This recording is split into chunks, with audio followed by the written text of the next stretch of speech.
I'll do this. Oh, okay. Made it out the other side. We made it through the wormhole. Yeah. It was tough. Sorry about that. We were looking to start 15 minutes ago, but as is the way on Sundays, things kind of go nuts. That's weird. I'm getting notifications too. So things went nuts. So here we are. Welcome everybody. Thanks for coming. It's earlier today, which is nice. I've had the afternoon had completely changed on me. I have the house to myself. I'm upstairs drinking rum, and I'm plugged into the Ethernet, and I'm ready to go. I'm on fire. How are you guys? Not as fire like you are, but yeah, I'm having some chilled wine before the evening sets in my part of the world. Damn this timeline. I want to be like, oh, it's still just the beginning of Sunday kind of thing. Oh, shit, mine is ending. Mine is ending. And just I should be having lunch right now. So I'll hopefully remember to mute myself as I occasionally nibbles on some pretzels to keep myself going. Okay, and that's also one of the reasons, because Rasa, I know it's late for you, and the past couple ones, by the end you look pretty wiped out. So let's try a bit earlier today. Let's go for it. Give her. Let's hope this helps. Yeah. Cool. So how's it going? Who wants to start? So let's fire into it. How was your start? Actually, did everybody watch WandaVision? Yes. And what's the consensus? Who the fuck is that guy? No, I know who he is, but I was expecting one guy, like, from the movie kind of guy. Like, it was supposed to, but he wasn't from that movie, but from Marvel. Even though I like the actor and I like the character because he was hilarious in the X-Men. I think he was the most entertaining, like those long, like when he was running so quick. I'm talking about the brother. Anyway, so yeah, I'm just spoiled straight away kind of thing. But you know what? It's just, it's great to watch again. And it does that snippets of 30 minutes. It's like, it gets you tied in that. And you're like, okay. And it's like, oh, it's finished. Like, oh shit. Okay. I have to wait another week. But yeah, very entertaining. Lots of questions in my head now. I'm a bit confused because the way she's reacting to Vision at the moment and in that episode, and like pretending to be maybe a bit stupid in my head, but I'm not sure. So we'll see what's gonna happen. I'm kind of guessing in that sense. And I was at a point where I was like, I loved the episode. I thought it was great. I actually had to watch a video last night later at night that kind of tied in. It's called the 71 Easter eggs you missed in the last episode of WandaVision or something like that. And this guy went into detail about a bunch of stuff that ultimately didn't really bring much to the show for me, but there was some touched on that then made sense. Like I did see those. I mean, so just in case anybody is spoiler heavy here, right? So like the way it's going to be. I think it's Sunday. I think it's safe to say. Just one thing I wanted to say about it was even we'd seen the X-Men movies with me at first who that actor was. It didn't click. And then when he kind of was explaining everything, it kind of made sense. And I gotta say, I love that idea. If you're going to play with this multiverse, why not bring actors from other kind of movies that were Fox movies or whatever? I think that's a really smart way to deal with. Now we own everything. Let's play with it, right? So I thought it was a great episode. That said, though, I do want more answers the next episode. Like, I feel like I'm now reaching my of, okay, there's mystery. I love it.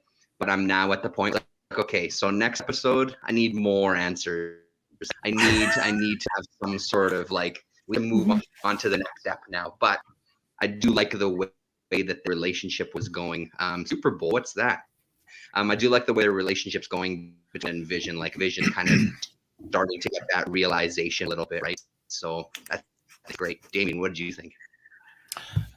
Well, Chris, Chaos and Comics in the comments is joking that even I watched it, which is true because I haven't watched any of the more recent X-Men movies, so I had no idea that guy was from the X-Men movies. I found out afterwards. It makes me wonder, do they now have a deal where they're going to have the X-Men back at Disney and Disney/Marvel? Yes. So are they going to, is this show going to be used to sort of redo Wanda and Pietro as mutants? I'm not sure, but it seems to be that that deal that it's speculating, saying that now it's going to be all about X-Men now. This is how we're going to open the path for X-Men big franchise kind of thing. This is the stepping stone towards it. So will be interesting to see if they going to achieve that. But comic books of X-Men, if you are collecting X-Men, bye X-Men, especially key issues, bye. It's going to go crazy, man. Oof. But yeah, it's very interesting. I'm kind of the opposite of you, Terrence. I'm worried. I want it to last a long time, but I guess it's probably going to end very soon. Mm-hmm. So I want the mysteries to be stretched out to a certain degree. Yeah. And I'm hoping, my daughter pointed out to me, maybe Wanda isn't as in control of things as you think. No. Mm-hmm. And so I'm hoping there's a whole nother layer to all of this. It would be great spin to it if that would be it, because at the beginning you see, like, now we're thinking she's fully in control of everything because it's her home, like the way it was in the TV show, the way she said everything and in there. That was a great moment, by the way. But yeah, we'll see. I want that more twists. The more twisted this show has, the more excited I will be. It's just it suits this kind of TV show to have that many kind of like another unraveling story going around there because of her and, you know, like instability in her mind and what she can do and what she can't. And especially the scenes where how she's manipulating the clothing. That was good detail. I really like that, actually. The way, yeah. So yeah, good show. Mephisto. Right. That was a good way of showing she manipulates physical reality, not just illusion or anything like that. Yeah, exactly. And I think she really nailed it in this episode, because you really did get that sense that it's even at a point now where shit's going on that she's even confused by, like, who is this? These kids, this, that, and the other thing. It's like, what is going on? I thought I did have control over everything. That was the whole point, so I could deal with my grief. And that's what I'd heard as well, Chris, that Mephisto is kind of the rumor on the streets. And hello, Joan Jello, how are you?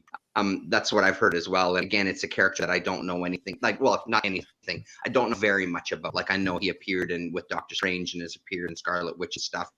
It seems like it would make sense to kind of, since she's going to be in the Doctor Strange movie, to tie all that world there and, you know, kind of go from there. But it was just great the way that she portrayed it too, that it's kind of even getting a little beyond her, where she's kind of confused as to what the hell is happening. So it's impressive. And their scenes together, Wanda and Vision scenes, when he's kind of questioning stuff, like, and when he kind of brings that one office employee out of it, and the pain that he says he's feeling, you know, so great. It's just those nice creepy elements, like really unsettling elements, I think work super well. This real family tie episode that we had on Friday or whatever, basically, you know.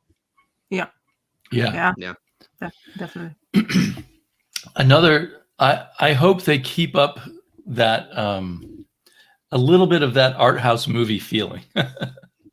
Yeah.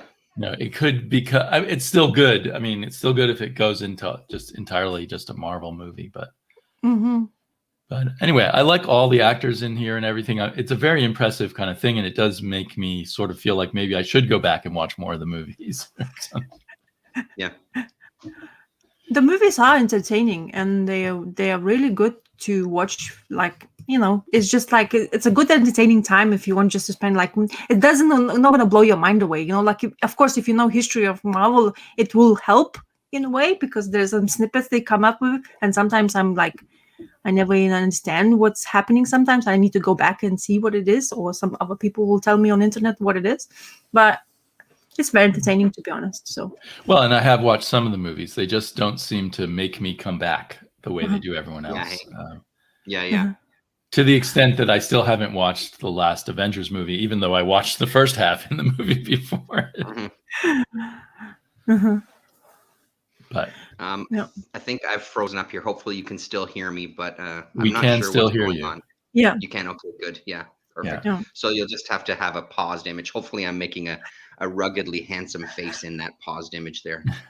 You look very satisfied in that. Good. I'm glad. Or deep in thought, perhaps. That's good. That's very good. Hey, Jack Yo. Hello, Jackie. Oh yeah, no, everything is frozen Oh, for we got me here. Oh, a lot of people commenting with Gore Vidal and Jack Yo, Mind the Mm-hmm. Comics, Chaos and Comics, all the cool people. Yeah. Mind the Comics couldn't care less about Marvel. It's fine. Whatever. It's good for, like, if you don't want to watch it, it's fine as well. So anyway. Well, it's kind of cool. For me, it's kind of cool this show has revived my interest in Marvel's cinematic universe. Yeah. So I think it's the way we're going with this TV shows. Let's hope Loki, like Terrence keep on saying as well about Loki's. I still haven't watched the trailer because I hate trailers because they tell everything. Oh, Terrence is already turning. Yeah, I avoid trailers most of the time. Yeah, because it's a lot of spoilers. They just give you the snippets. It's almost the whole movie, and you're like, oh shit, no. So yeah, and stuff, and we lost Terrence. So is the Doctor Strange movie supposed to be the next thing that comes out? No, they're still supposed to release the Black Widow movie. Oh, right. I remember. I did see a trailer for that a long time ago. I forgot. Yeah, so they've been pushing it away because of all the situation happening. But because of HBO, what's happening, I think we're gonna start like being a bit more brave. I think, but I'm not sure. I don't really fully follow what's happening. I just like if movie comes out, okay, great, cool. But if it doesn't, oh my god. Well, Gore Vidal's lawyers got Terrence kicked off of his own channel. Yes. So that's I'm gonna check Twitter and see if he's leaving us any messages there. Yeah. He's struggling with the computer and stuff. He gets frozen and stuff. So while he's away, I'm gonna continue a conversation. I'm gonna just talk whatever I've been reading. At least I'm gonna start, and I'm gonna go from something completely different in my ilk kind of thing. It's Kingdom. It's called Kingdom: The Promised Land, and it's created by Dan Abnett. As you can see, Richard Elson. It has actually been the story is collected, but it originally was been published in 2000 AD. I think Prog 1600 something started it. And it's quite a long story, but I had this given to me by a friend who actually reads 2000 AD more than I do, and he usually tends to pick up this trait sometimes as well. So he gave it to me to have, I guess. I actually, to be honest, I struggled at first reading it because it always had these lines where reading it out loud, especially now I do read out loud quite a lot to my son. And of course, I decided to do that, reading this one. And lines like, Gene, who's the leader, alpha male, Gene the Hackman. And then it's like, he's the toughest of the tough. And it always repeats that kind of thing. So basically, they called orcs, like dog, human type of hybrids who are fighting for humanity because there's some certain events happened. So post-apocalyptic scenes, humans escaping to Antarctica, apparently, where's the only place left for them to hide from these creatures called them. And them creatures are this like a hive type of bugs. And Terrence is not here, so I cannot put in full screen, but this is like, there he is. Oh, you changed.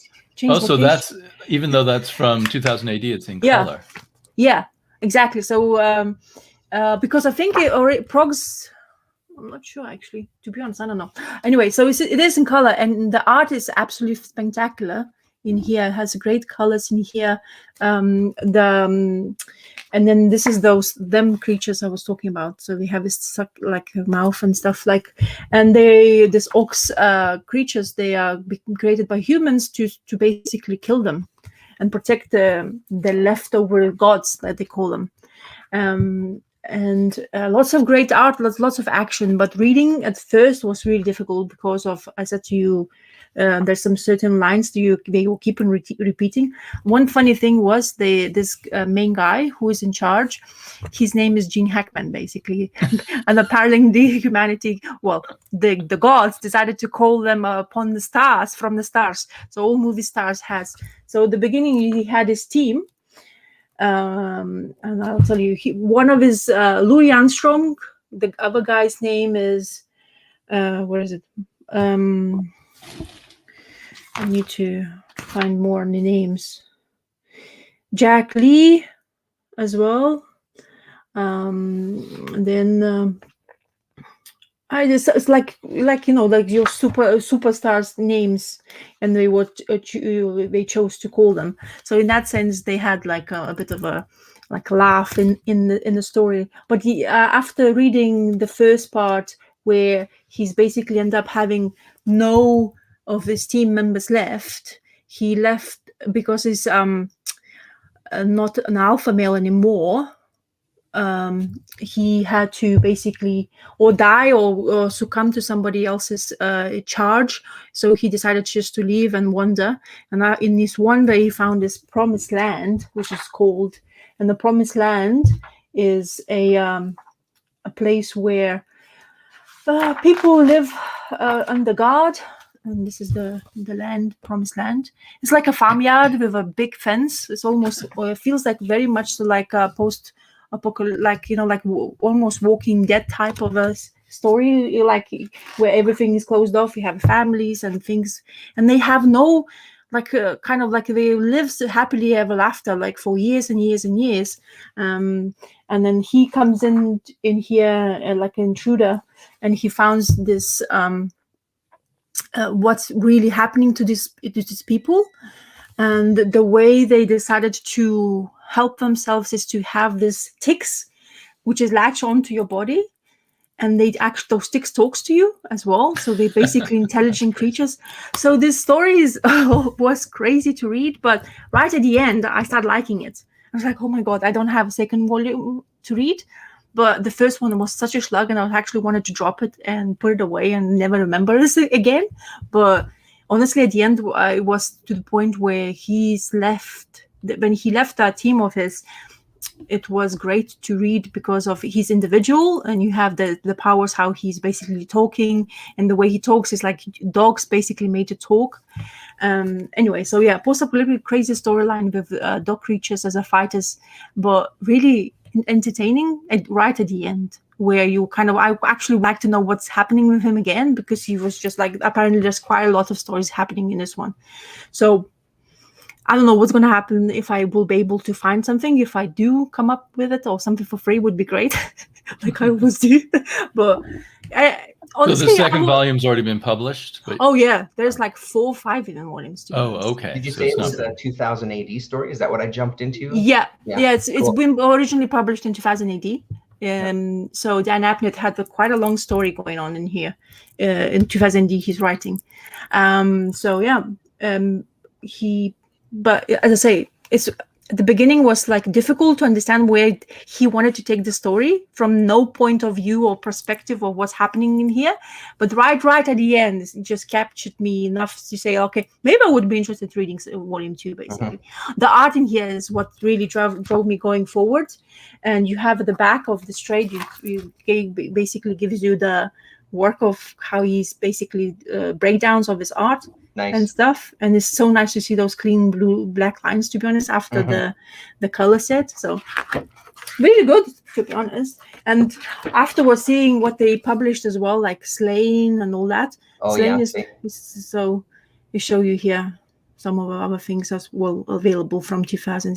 So I just wanted something different, like I'm very jumpy when it comes to reading. Known fact now. So I read something, I jump off that, I'm gonna go something fancy, something different, and it's in my house, so of course I should go and read it. It's there available for me rather than me looking for stuff. So that's my first finished read. Cool. Damien, what did you dive into this week? Well, I did my own post-apocalyptic book here from AWA Upshot, a brand new first issue called Redemption. And Redemption is the name of this post-apocalyptic Wild West kind of town that's ruled over by some kind of religious figure who the story starts with he's whipping this woman who gave a young teenage rape victim an abortion. and he's going to kill her. He's got her later. She's in jail and she's going to be killed, but I guess not right away. So her daughter or someone who's her friend goes outside of the camp and finds the this woman who's basically like Clint Eastwood crossed with Mad Max. Okay. That sounds pretty great. But a woman. Yeah. So it has a lot of potential, in the way of American comics. We just really get the setup in this first issue of those basic facts. And you can see all the coloring is just in these kind of shades of umber. And I can't decide if I like that or not. I part of me craves a little more other colors, but on the other hand, it kind of made sense. And the currency of this world is water. There's not much water. And so obviously it kind of plays on American politics a bit right now with the leader it's claimed the leader's holding together this society through a bunch of lies he's telling to the average people. And so it could go either way. I feel right now, become really bad or become really cool and interesting. I did drop another book from AWA written by the same author, Christina Faust, who I think is a TV writer. So, and the other thing is, Mike Deodato is so heavily into Photoshop that it's at times it kind of annoys me. I think he's a really good artist when he's just drawing, but I don't know why he leans so heavily on the Photoshoppiness of everything. But it has a lot of promise, so I'm definitely going to read the second issue, and hopefully it'll continue, to uphold the Clint Eastwood kind of tradition, but with role reversals and sexes and the apocalypse. So it's a mix of things that I like for sure. Yeah, it looks pretty great. Yeah, and it almost has kind of a look of a European comic in a way, at least my cliche of European comics in my head. What was the title of hers that you dropped? Bad Mother. Oh, okay. Okay. I'd heard about that. Another one that on the face of it might have been good, about a woman who, because her daughter gets involved in drugs and some kind of conspiracy, ends up sort of going off the deep end, I think, in a kind of Charles Bronson kind of way. So again, you feel that all her writing is more referring to movies and things like that than any comics. But anyway, so I'm kind of iffy on this. I don't know if you guys are familiar with this new company, AWA Upshot, that is edited by Axel Alonso, who used to run Marvel. I think it's one of those companies that is looking for movie IP. That's probably why it has investors in it. I'm just guessing. And so they seem a little overly slick. Here's one. Maybe this will be in Terrence's Casual Fling. Terrence likes the naughty books. They have that coming up in February. That's right. It's I've never a comic book called Casual Fling. So. sounds stellar. And safe is sex is never safe, is its buzz line. Yeah, it's interesting seeing. I'm curious how it would read if she's coming from like a TV world and stuff. Because I mean, it's always one of those. It's sort of a underhanded compliment to some degree when it's like, this reads like it could be a TV show. It's like, well, it's a comic though. I don't want it to read it like it's a TV show. I want it to read like a comic. So, but it can work though. I'd be curious. Yeah, and she obviously has a feminist edge, but in a way that I like. I don't know, in a way that's not like just saying men are bad, but let's just do this in a different way from a different approach. The bad guy is a man, but it's not like, like in Bitch Planet, which I partially enjoyed and partially was annoyed by. Men were just bad. Hey man, that's what that was the point of the comic. But guys, you are bad, like naughty. Yeah. That's what I always tell Lillian at dinner time when she starts talking about boys. Boys stink. They're awful. Just don't even worry about them. Like, they're gross. Just Luckily, my daughter feels that way completely on her own. Yeah. Hilarious. That's great. So how about you, Terrence? The one that, and I won't spend a ton of time on it, but I did want to make sure that we did talk about it briefly, because I did end up talking about it when I did my stream afterwards, because I just couldn't resist. I just enjoyed it so thoroughly that I had to talk about it in the moment. And I don't know if either of you watched it or not, but just I'm still, even at this point, I'm still really amazed at how much it sucked me into the story, and how it just kind of lingers. And I've thought about it a number of times since reading it, and just how well the ability of it to draw you into this story and just be deeply involved with all of these characters. And I've said it before, but I love the loose leaf. I love that idea of kind of having it like you're just flipping through her secret diary / sketchbook.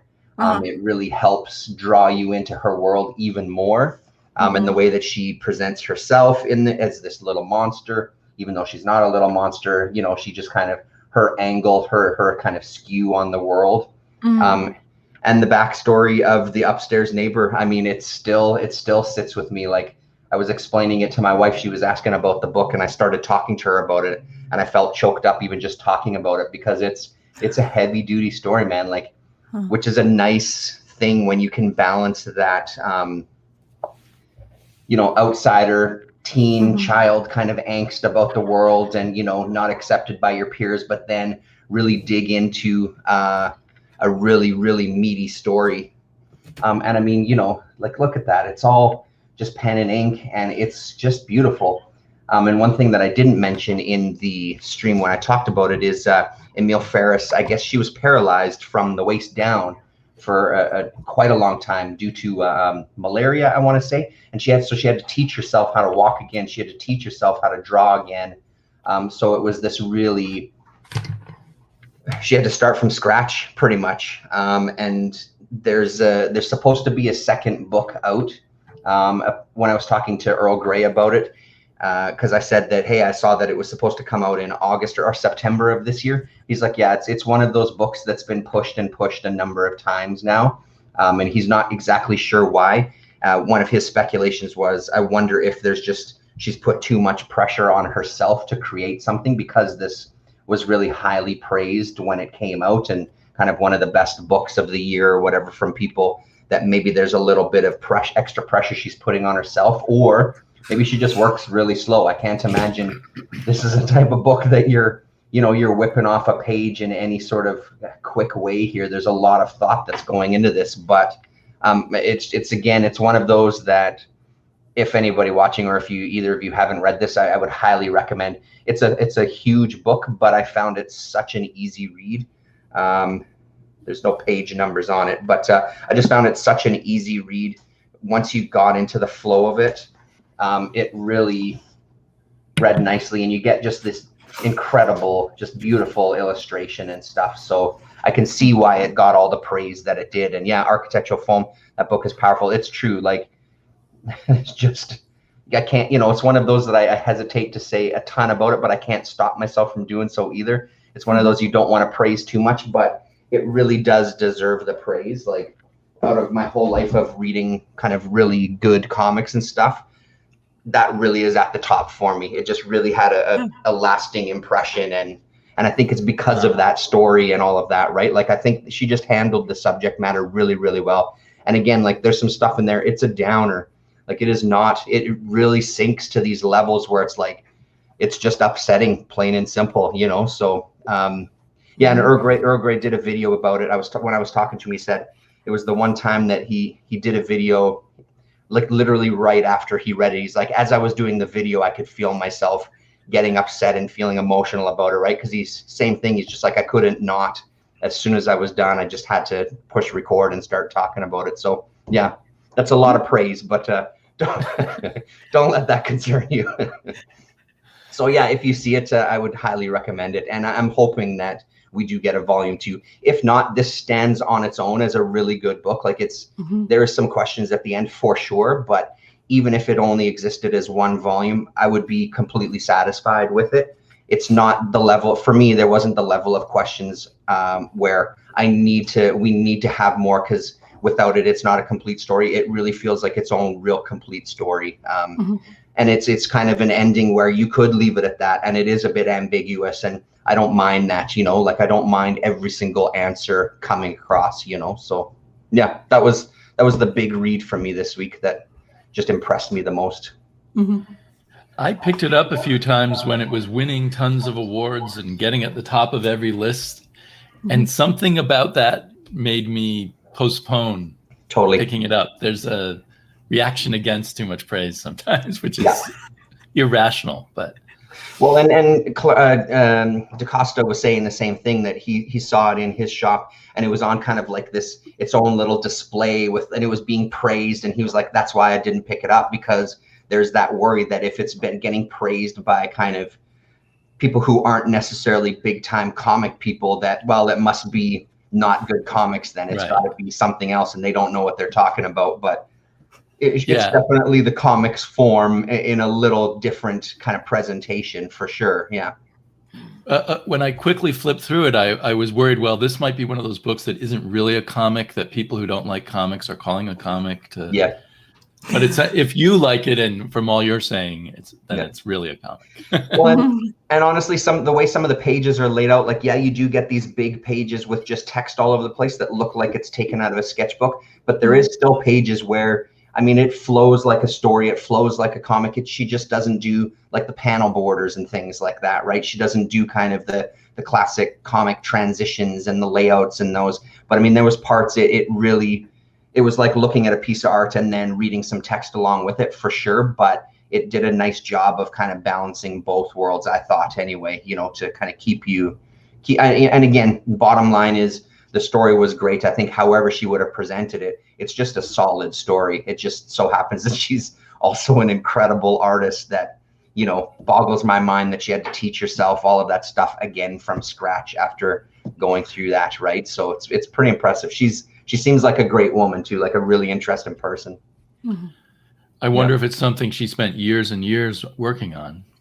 I feel like that would be the case. Yeah, I can't imagine you're whipping this out in 6 months or 12 months. I imagine this is a pretty heavy, draining project if you're doing research. And the other thing is, I don't know, I'm guessing that it's not based on any part of her life, but who knows, right? I don't know enough about her to know if this is some sort of family history that she's putting down in text. I haven't dug that deep into the backstory for it. So, because it very well could be that's what the case is, and that itself is draining, right? So, yeah.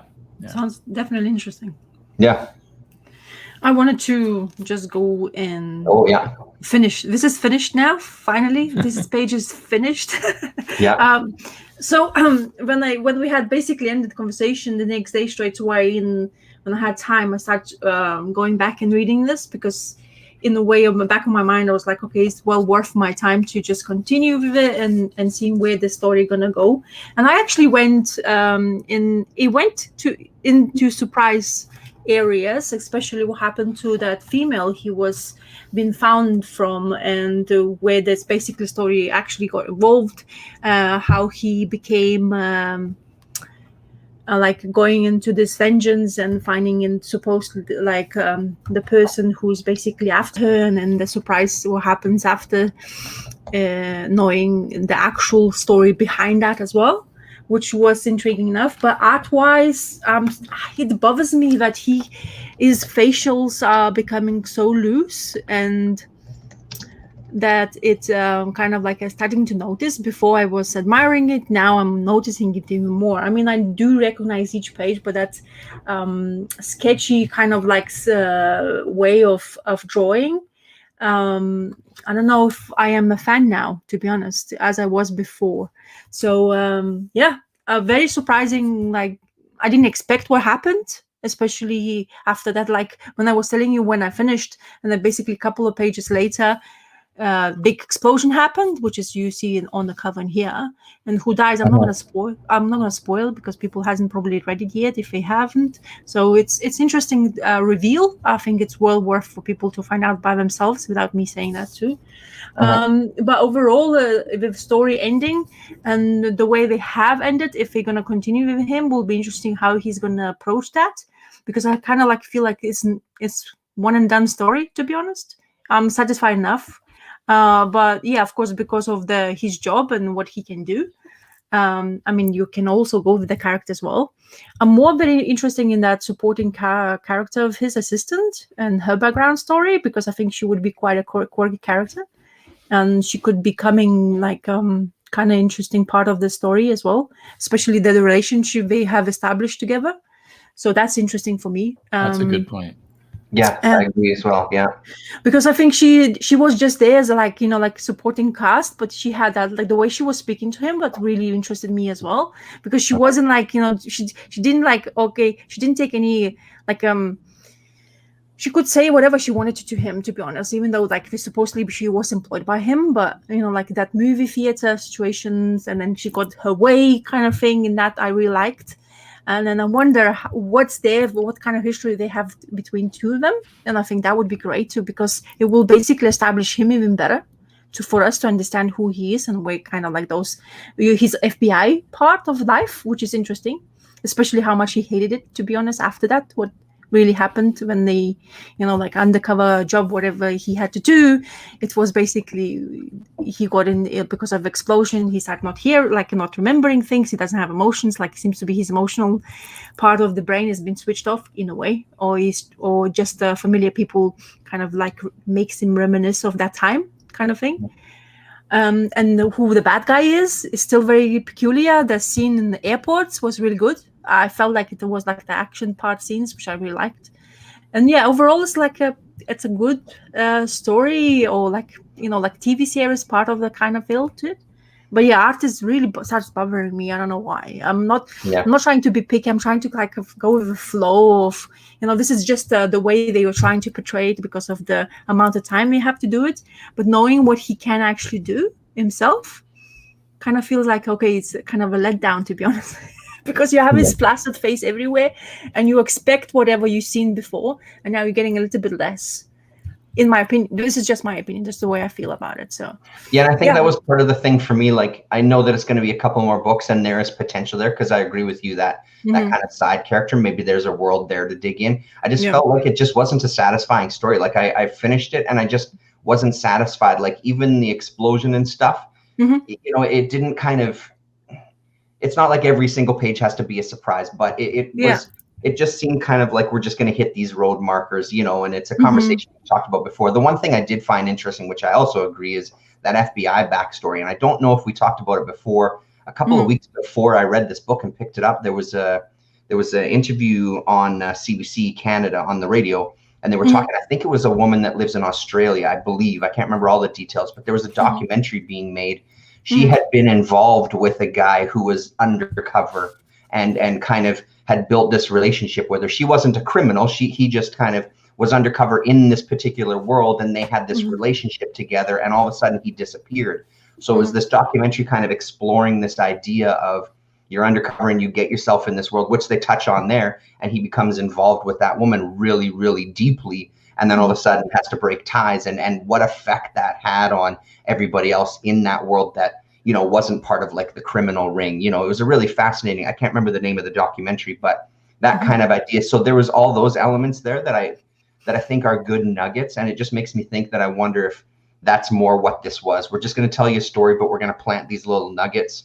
And I hope that they dig into them a little bit in the next couple of books, because I think that would make it a little more satisfying, because just on its own, it was just kind of average. And again, I think it's the thing we said before, that we have so much expectation of these creators that it's hard. It becomes harder on them to some degree when you're dealing with people who have been fans. It's almost unfair to them. It's like, fuck, we just want to write a story. Like, this is just a fun story where everybody's like, well, you know, blah, blah, blah, you know, so. Yeah, we're trying to over-establish or over-investigate people, do you know what I mean? So, like, because what we know what they can actually write and do, that's what we are kind of expecting from now on. But the way what the idea of the back pages is writing down the idea of them kind of like the story of his father and what he was reading and what he was reading and what he wants to do now. It's actually quite nice to have it in the hardcover. Those pop stories like he's gonna be putting. Well, let's see how he's gonna do this with next story, even though saying that he's just one story by itself, but apparently there's gonna be some continuations. So I presume that some of the characters will be involved in other stories. That's my headspace at the moment. So I hope so, yeah. But overall, as like a hardback or like a book itself to purchase and buy and read, is for me, honestly, I have not felt disappointed in buying it. I felt like when I put this book down, I was satisfied, not to the degree of I got what I wanted kind of thing from the book, what expectations I had, and just being picky on art is the one thing I just picked on.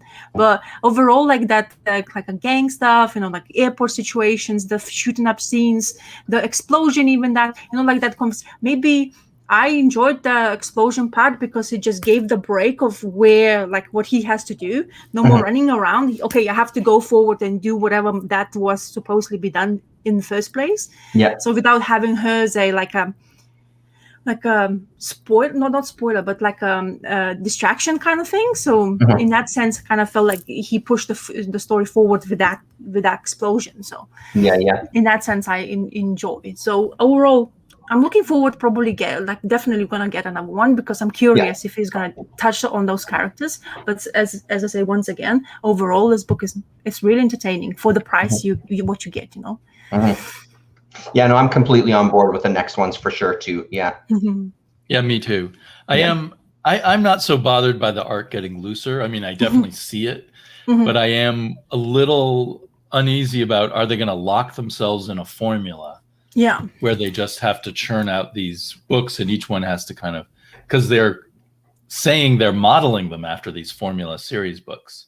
Yeah. But I'm hoping, because they tend to play with formula rather than just stick with formula. Yeah. So I'm hoping that's the direction they'll go in.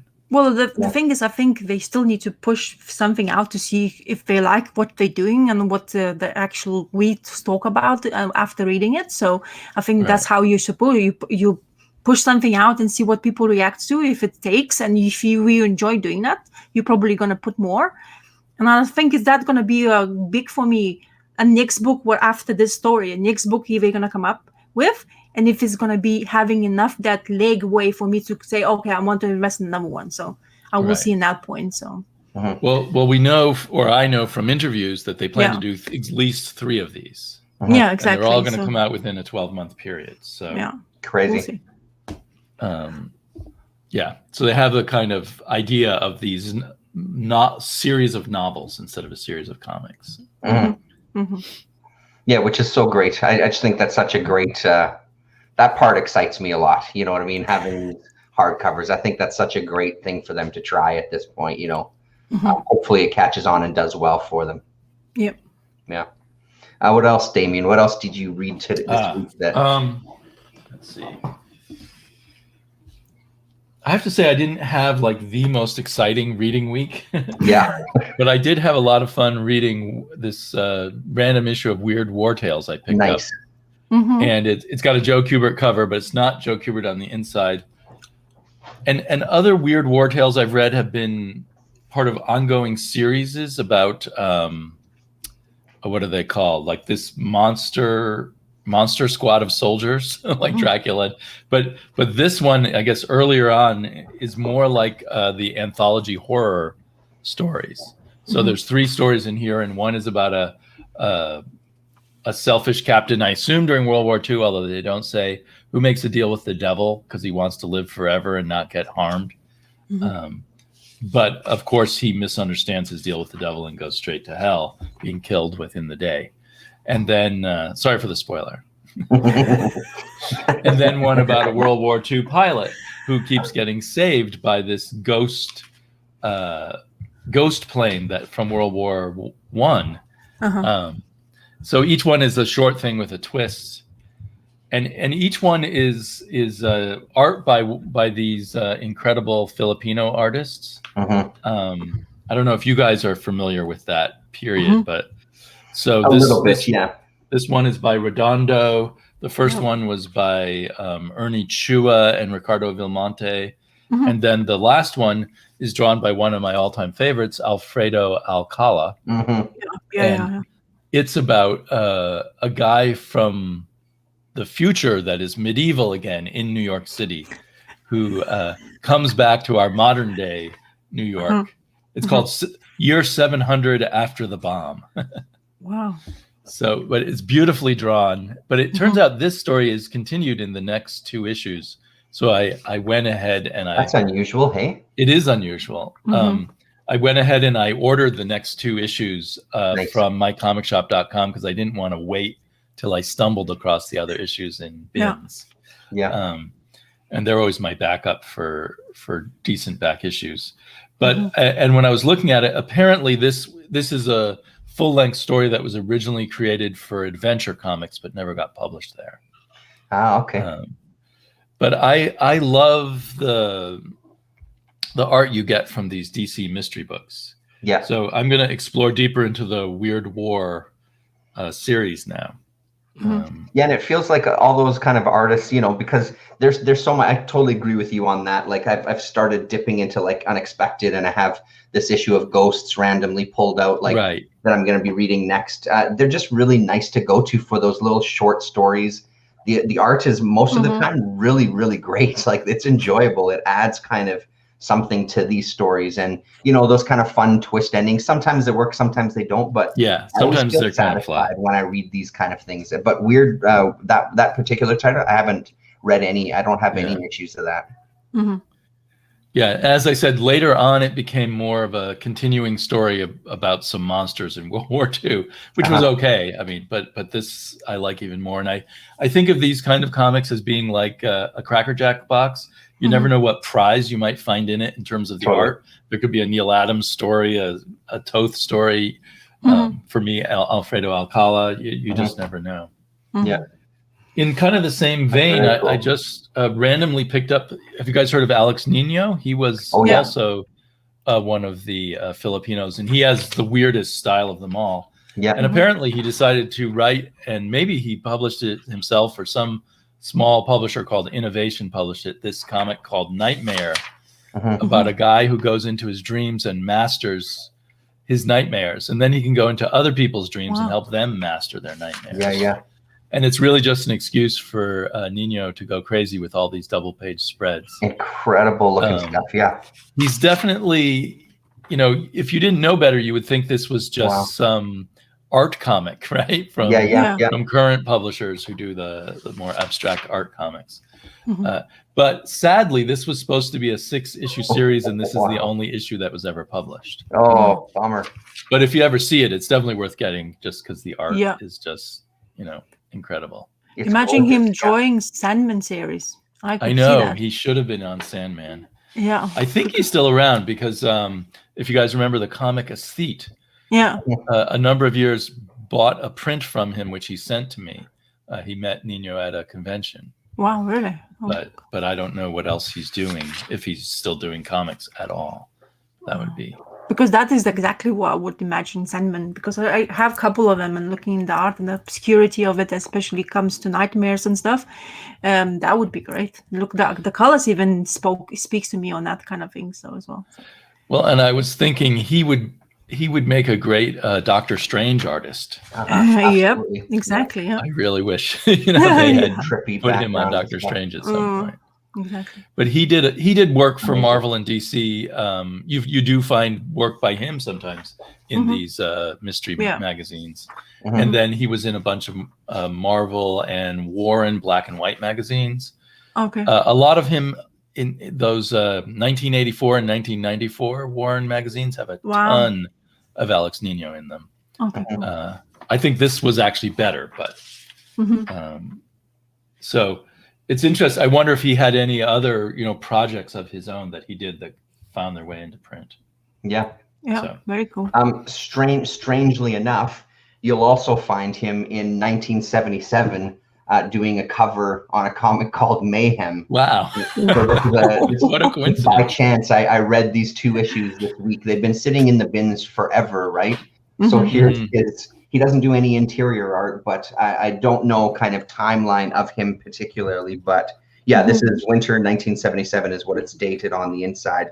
And yeah, his cover art is credited at the same time. So, you know, just out of a total fluke, you talking about him, there he is again. And this was, I wish. I've never heard of that one. I wish the rest of the book is amazing. It's enjoyable. It's really kind of that undergroundy type of vibe to it, but it's kind of pushing for more ground level stories, sort of, you know what I mean? There's still some odd stuff that happens in this one. This one is kind of a crazy little horror story. This guy is losing sleep. He keeps having these nightmares. Speaking of nightmare, he keeps having these nightmares that are keeping him awake, and now they're starting to get into his kind of waking life where he's hearing voices and things. And he asks his friend to get him some uppers, some speed, so he can't go to sleep. His friend feels that he just needs to sleep, so they get him some downers, they drug him, and they hear some screaming from his room. And in the last panel, you have these little hands coming out of his eyeballs, escaping his head, you know? So it's kind of that classic horror type of thing, but done in what looks like an underground comic. And then the backup story, the second one, is about a guy, what's his name? Bloodthirst or something like that. I can't remember. Bloodbath is his name. So it's this kind of time travel story, and he gets sent back in time and becomes this kind of warrior. All sorts of other adult content happens. I realized which page out of all the pages to hold up. That was the page that I hold up where he's getting a blowjob. But it's pretty fun. It's pretty fun for the most part. It continues in the second issue. The second issue, I think the story gets a little better. It's not horrible stuff, but I feel like the rest of the week was filled with me reading stuff that wasn't as heavy after having that heavy read. But it's fun enough. And again, it's this independent world of these guys were self-publishing, and then you get a back cover. And it's not in that one. I think it's in the next one. Yeah.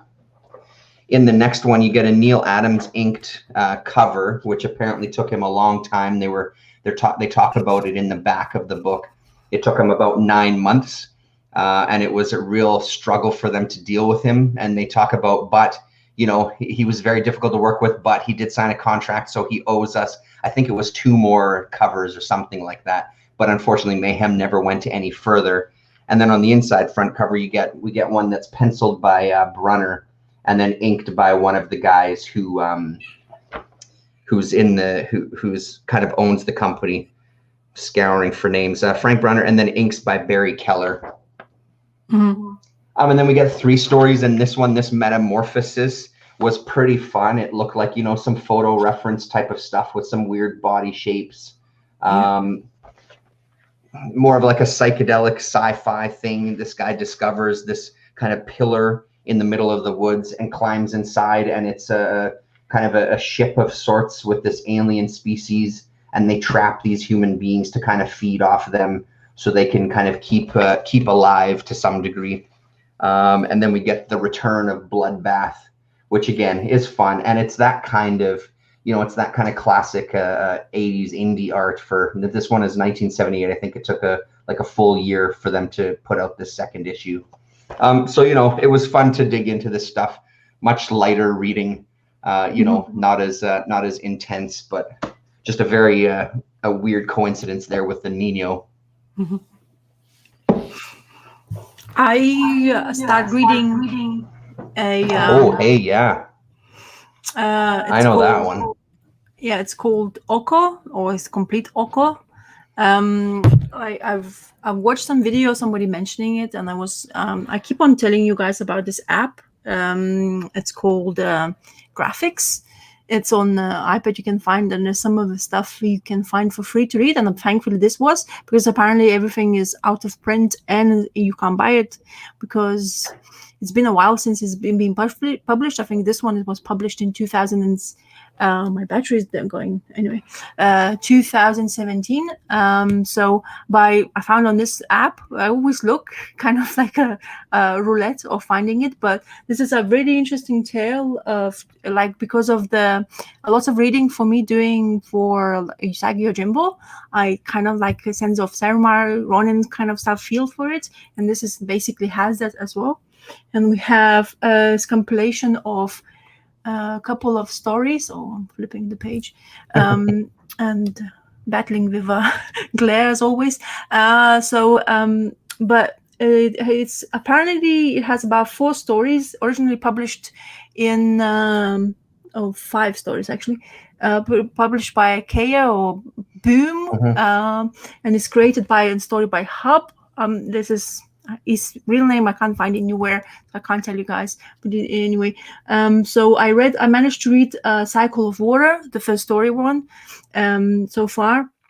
But I really enjoy. The art is really good.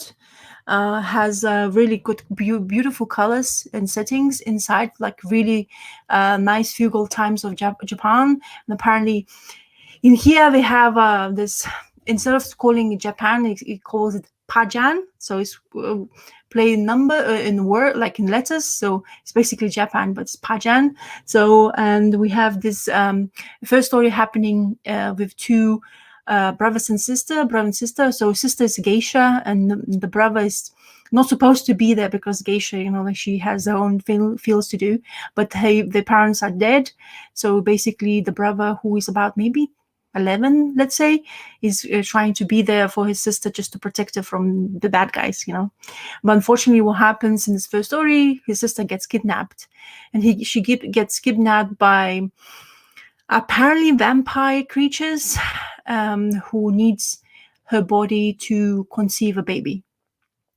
And her name is Little Carp, which is kind of funny because she has a tattoo of that typical tattoo in Japan of the carps on the back of her. So that's how we could basically recognize her as well. So this boy basically gets to employ this Ronin called Oko and his member warriors who basically to find the sister because apparently she was working for one of the guys. And he, in order to pay, because he doesn't have no money, he's an 11-year-old kid, he basically commits of life work for this Ronin in order to pay for his, to find his sister.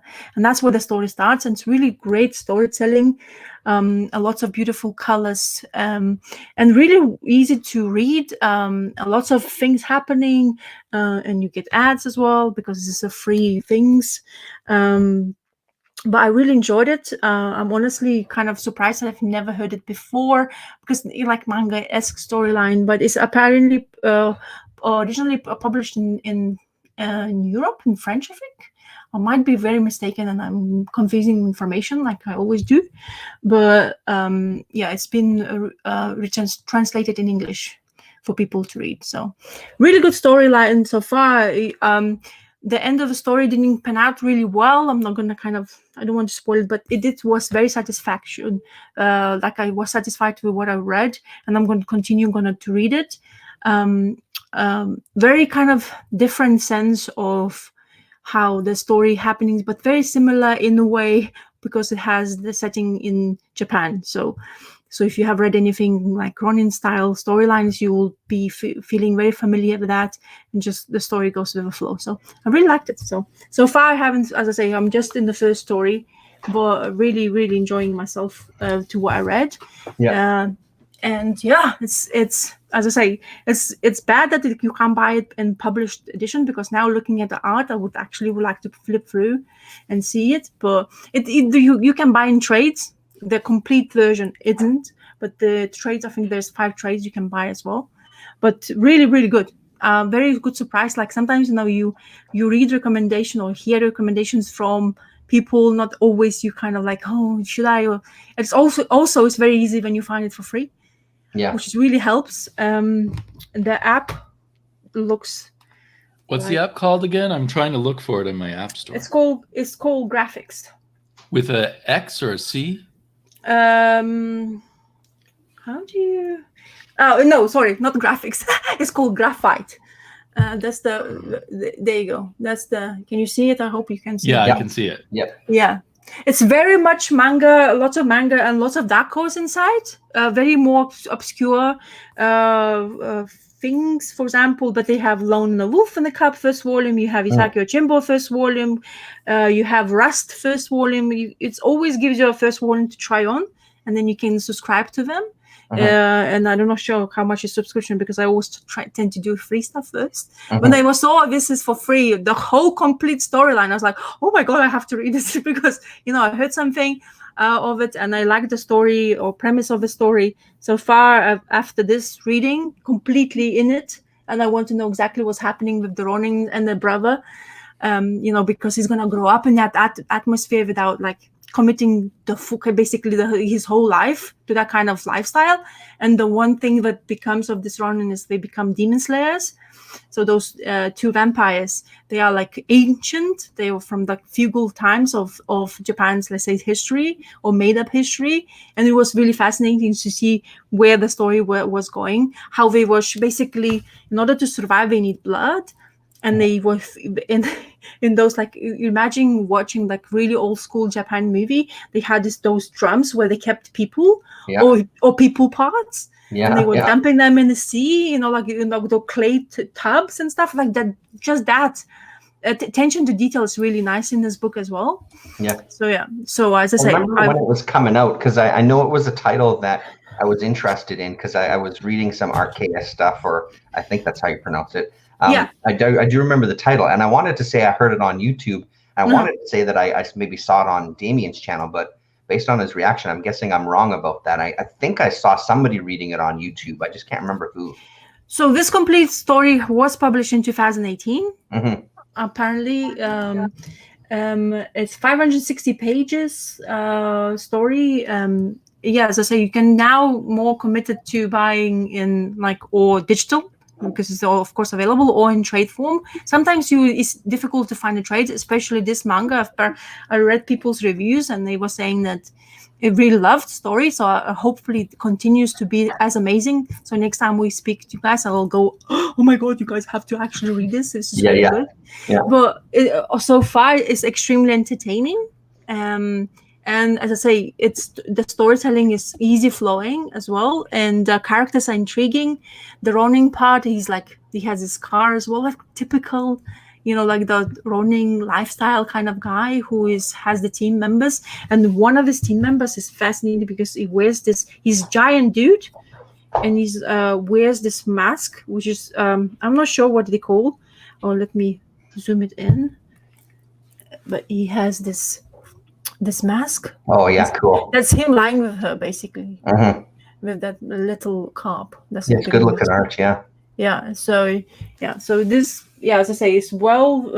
I mean, the people who has read it really speaks about volumes about it, and it really is entertaining. As I say, if you kind of feel like running type of storylines, it's definitely a really good read, and it's kind of quick pace. It has action. It's actually more bubbles when you expect saying manga type of storyline, so it's more comic-y in a way. So, but overall, the panels, the atmosphere you feel from it, especially the place where they went. Let me see if it's kind of pages in. They went into the lair of those two vampires, and the way that lair looks, this is actually fantastic. Give me a second. I'm always I was never prepared. So sorry about that. Always trying to. I can't see now, of course. It's so many pages in. I'm nowhere near. It seems to be. So, but it's the castle basically where they are at is floating. So there's a little island which is basically impossible to reach. It's only by water, and when you get to the island, this actual castle is floating in the air on this giant rock. So it's like imagination-wise of the storyline is really great. So the guy really took his time, and he's a fan, I presume, of that kind of time of era, I guess, and Ronin and battles and stuff. But so far as I say, really good imagination, and characters are really like what happens to the child, to that boy. It's actually, oh my god, I thought like this is it. The character is gone, and he's the one who's actually telling us a story of the first one. So I was like, okay, he's alive. Oh, that's okay. We can continue the story. What happens to his sister is interesting. So, but I'm not gonna spoil because it will be kind of like a bit of a spoiler of the first story anyway. So yeah, cool. Sounds great. What do you got next there, D? Let's see. I read 4 issues of. Let me see if I can get them in the right order. Of American Vampire 1976. Oh, okay. So and I picked them up because I was craving more Raphael Albuquerque art, which I really love, and of course it's a lot of Raphael Albuquerque art. I did have a bit of the problem that like Rasa's having with Sean Phillips' art right now. I think he's getting sketchier, and he gets sketchier as the that's book 2. I like the covers a lot. He gets as the issues go by, he gets sketchier and sketchier, I think. So by issue 4, there's some scenes like here, they're in an airplane, and look how little effort there's gone into really making the airplane look convincing. An airplane. 2 seats, background doesn't matter. Yeah. Just a few lines for the ceiling. Yeah. Maybe thought his colorist would make up for it, but still, there's still some, especially in the earlier issues, some really nice Albuquerque art. And I have never read American Vampire before. So there's been many American Vampire miniseries, I believe. And I think they're always by Albuquerque and Scott Snyder. And this one is explicitly set in 1976, which of course I have pretty clear memories of 1976. And I'm starting to get really irritated at comics set in the 70s. They just don't strike me as quite right. These Scott Snyder's probably 10 years younger than me, or maybe even more than that. So there's a scene where a character's talking about, I don't think I can find it. They don't really illustrate it anyway, talking about how he was really into punk and stuff. And this is July of 1976. And so I actually checked. The first Ramones album came out in like May of 76. Okay. So for him to have been really into punk in the past really struck me as, well, wait a minute. And he says about how he was going to shave his head into a mohawk. No punks in 1976 had hair shaved into mohawks. That would have, I don't think so. Maybe a few in England in 77, but really the mohawk thing came much later. So it's actually quite you can pick on it, like especially if you're aware of that era, and especially if they go for the famous band like Ramones, and then start factually telling something, and you're like, what? Like as a fan, you're probably gonna fact check because it's curiosity, because it gives you the time and space where the things happens, and actually it really bothers me sometimes if you go for facts. Maybe take it your like information as clear as possible before you actually put it down. Sometimes, and that moment was clearly like just a little bit of background detail to give it a sense that you're in 1976. So for me anyway, and I remember like I was years later, like in the 90s, watching some video of a Jam concert with a younger friend, and he said, "That's not punk rock. Look at the way these people look." Because they were expecting the mohawks and spiked hair and stuff, and everyone just looked like someone in the 70s with slightly longish hair and sweaters and things. So, but that's being overly picky. It's kind of, it's definitely not. I thought, well, it's very specific, 1976, that I could just jump in. But it feels a lot like BPRD, and I've jumped in on BPRD at times. I didn't realize that there's different organizations in this American Vampire world. So it seems very intriguing to me, but I don't have all the information. So our main characters are working something called like VMA. I don't know if it's Vampire something of America or something. And then their enemy is the Tongue. And they don't explain what the tongue is, but it's clearly another group of monster people who want to unleash the beast to take over the world, and which seems very BPRD to me. And then apparently there's another set of groups run by Dracula called not the Corinthians, but something like that. So it seems like there's all this interesting sort of horror world going on here, but I don't fully grasp it all. So I'll keep getting this series, but maybe I'll look back, see if I can on Hulu or something like that read some older American Vampire. Have either of you tried American Vampire? I read the first volume and I clearly remember I enjoyed it a lot, but then it bothered me because I got distracted by something else. I only picked it up because of that time, because when I started reading comic books, Snyder was coming out all this Batman stuff and everybody just Snyder talking about it. So I was like, put the Snyder name in your Google, and I found out that it did American Vampire. And then vampires, like there's some certain stories is really well done. So I wanted to just read because of the era we were touching. And I remember clearly reading the first volume, and I really enjoyed it because it was quite bloody, but in a way it had really kind of like good sense of the storyline. And like you say, Raphael Albuquerque's art was good in that first volume for sure. And it like put that artist in my head kind of thing, knowing afterwards whatever he was doing, already knew what he was done before. But talking about vampires and talking about kind of similar era, Sixth Gun, I don't know if you both read it or not. Yeah, well, I haven't read the entire series, but I read the entire series, and it's whatever I remember of American Vampire. I think Sixth Gun completely beats that out of the park. Yeah, and vampire part of stuff like really good. Western, cowboys and vampires, all that kind of like demon stuff, and the people go in the coffins. Really good, and the art is just fantastic. It's one of the best series I've read, to be honest. Talking about Colin Bunn, that's the only thing what comes in mind for me now. After reading that, it's like the whole tome of his work. If I want, like somebody would ask me what do I read from Colin Bunn, I will say go that one. And if you want really great art by Brian Hurt, go there as well, because it's really good imagination and very good satisfactory end, to be honest, to the comic book. That's good to hear. So I read part of it, and then I decided to wait for the massive hardbacks. So I now have all the massive hardbacks. It's just now I have to carve out time to go back and read 6 gigantic hardbacks of it. Because those Gunslinger editions you have, that's what they call them, isn't it? Yeah, I think so. They're bigger than the normal omnibuses and everything. Yeah, exactly. So they really nice matte paper. Are they like absolute size or not quite that big? I think they are absolute size. Yeah. Okay. Yep. Okay. They're really good. And I think Dr. Monkeybot has them as well. A couple of them, I presume he had. I remember he showing me clearly. And I only got like the first 2 trade paperback. I bought myself.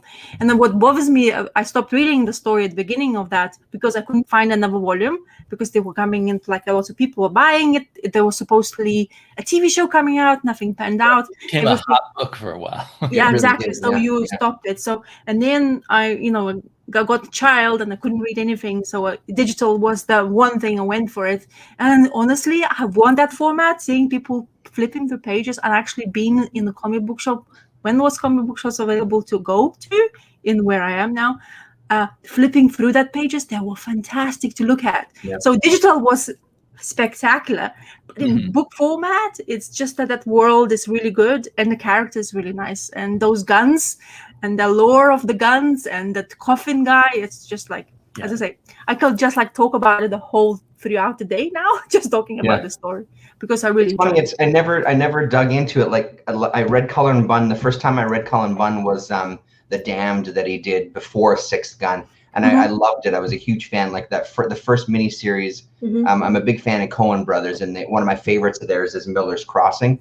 And that first Damned miniseries was very kind of Miller's Crossing-ish in kind of plot and structure and sort of character, except it had these demons and stuff, So it was a really interesting world, and I just never explored him much past then. And I'm not really sure why, because I really liked it and I liked his writing, and I hear all this good stuff about Sixth Gun, and I've just never dipped into it. I really, again, another one for the list of really should get to it at some point. Harrow County is supposed to be great. And I got all those hardback volumes too, and need to get. It's the problem with getting these hardback volumes. Then it's so much to read all at once that then I get intimidated, and it's easier to read floppies. But totally, yeah. The one thing what really helps, I think, for Cullen Bunn is Brian Hurt. I think they did collaborate quite a lot, but you can sense of the artist having really good knack of the storyline, and he believes in the storyline as well. And I think that really helped us. You know, the plot line, the character interaction with each other, you know, everything, the emotional part, and it just worked so well throughout. And it was honestly, when you start reading it, you just don't. It just action. You just don't want to put it away. I read Harrow County. I have first hardcover. Now the second hardcover and the third hardcover is impossible to get. It's out of stock. Yeah. You can only get third and the fourth, or fourth and the fifth. I don't know how many. I think there's a couple of them. Anyway, so I have the first one. I stopped not reading it because I'm going to get another one. Now it's out of stock, and it bothers me because what Dark Horse did, they came out with a like a trade format omnibus style. Okay, yeah. I was like, why? You know, like I really want a hardback. Now it's out of stock. I decided like, I really want to read this storyline because I already start reading it, and the story is superb. And the what's this artist's name? Oh, now it's going to bother me. Tyler Crook? Yeah, Tyler Crook, yeah. Such a good, you know, the horror, but watercolor art, but he has that mood set really well. And the girl who was basically in main character in the storyline, it was just like you fell for her really well as well, like because of the emotion the artist was portraying as well. So yeah, he's really lucky with getting the really good kind of like artist who can portray, I think, emotions. I think he's telling quite emotional stories most of the time as well. So yeah, that really helps. Yeah, cool. Yeah, the trick with Bunn is he's put out so much stuff. Too much. Not always a lot. Yeah. It's not always up to the par. I don't think maybe it has a lot to do with his collaborators because I think he and Brian Hurt went on to try and write together with a third artist doing the art. I haven't checked that out, but that might be good too. Yeah, but I read like apparently he was doing some Deadpool stuff as well. He's doing everywhere. I mean, Cullen Bunn was doing Valiant stuff, a lot of the stuff as well. He's everywhere. It was Marvel as well. Like he was doing a lot of stuff with Deadpool, then he was doing something else with Venom. It's just like, but I never got interested in his writing in those big two. But whatever the people keep on telling me about Asiscan, I was like, okay, I know, I understand. So I'm just gonna go because I'm a fan of Westerns, and that just clicked straight away for me. The minute I started reading, it's like just, oh my god, I want to consume more, please. Yeah. And you turn and like, Jesus, what the hell? I am so enjoying myself. But it kind of plays into my own thing because I enjoy Westerns and that kind of like mystery part, and then the gun lore, and it's just really good. Or what the guns can do, what happens to somebody else if you touch the gun. Oh, just like, don't stop talking about it. Well, and speaking of once you get into wanting hardbacks, you do have to become a hoarder and just buy them when you can, because if they go out of print, the price goes way up. Yep, it's like I think the third volume of the Harrow County is really out of stock, like completely apparently, and that one is like going for like £300. I think last time I saw somebody was like just put it. Somebody's just splashed like the price on eBay, and they just expect to see whatever it comes out of it. Right. But even though it goes up like $100, it's nuts. Yeah. I think I have one library edition of what's it called? Rick Remender's thing that he did for Dark Horse. The guy with the like zombie stuff, like the storyline. What's it called? The guy who Fear Agent. Fear Agent. So I have one. I think I have volume 2 of Fear Agent, and I can't get volume 1 of it. Well, wasn't that one because it started at Dark Horse and went to Image, or did it go the other way around? I don't remember, because I know it jumped companies, didn't it? Fear Agent. Yeah. At one point, they were both in a Dark Horse edition. They're beautiful library editions, but then it went out of print, and I managed. At my store, I managed to find the out-of-print volume 2, and I thought, well, now I'll be able to find out-of-print volume 1 somewhere. But so far, no luck. And now, Image or whoever's doing it now is putting out in paperback, not hardback. Oh, I see. Okay. Because apparently they're gonna make a TV show out of it as well. I I have those hardcovers. I am really happy because it did came out in Image first. Then Dark Horse took over, and then they published those beautiful library editions. And I remember buying the first volume, and I was there like you, like the volume 2 was becoming scarce, and I was like, oh my god! So I started waiting, but thankfully I found it. So now I have those nice put in the shelf nicely, and I have to even have single issues, some of them as well. So I can kind of like explore which way I want to. But the books, the library editions, they're massive. So they like almost like artist editions, which is beautiful to look at. And once you have those editions, you don't want to like read half the stories in some dinky trade paperback anymore. Copy. No. At the end of the day, it's all got to look good on your shelf too. Like there's that too. Yeah, there has to be consistency. Well, there you go. Bun's Magneto is good. I like Magneto because it's Walter, and Walter has done the Vision story with Tom King, and Walter's art is really good, and it's kind of weird in a way, kind of gives you the weird vibe really well. The art style, I mean. So.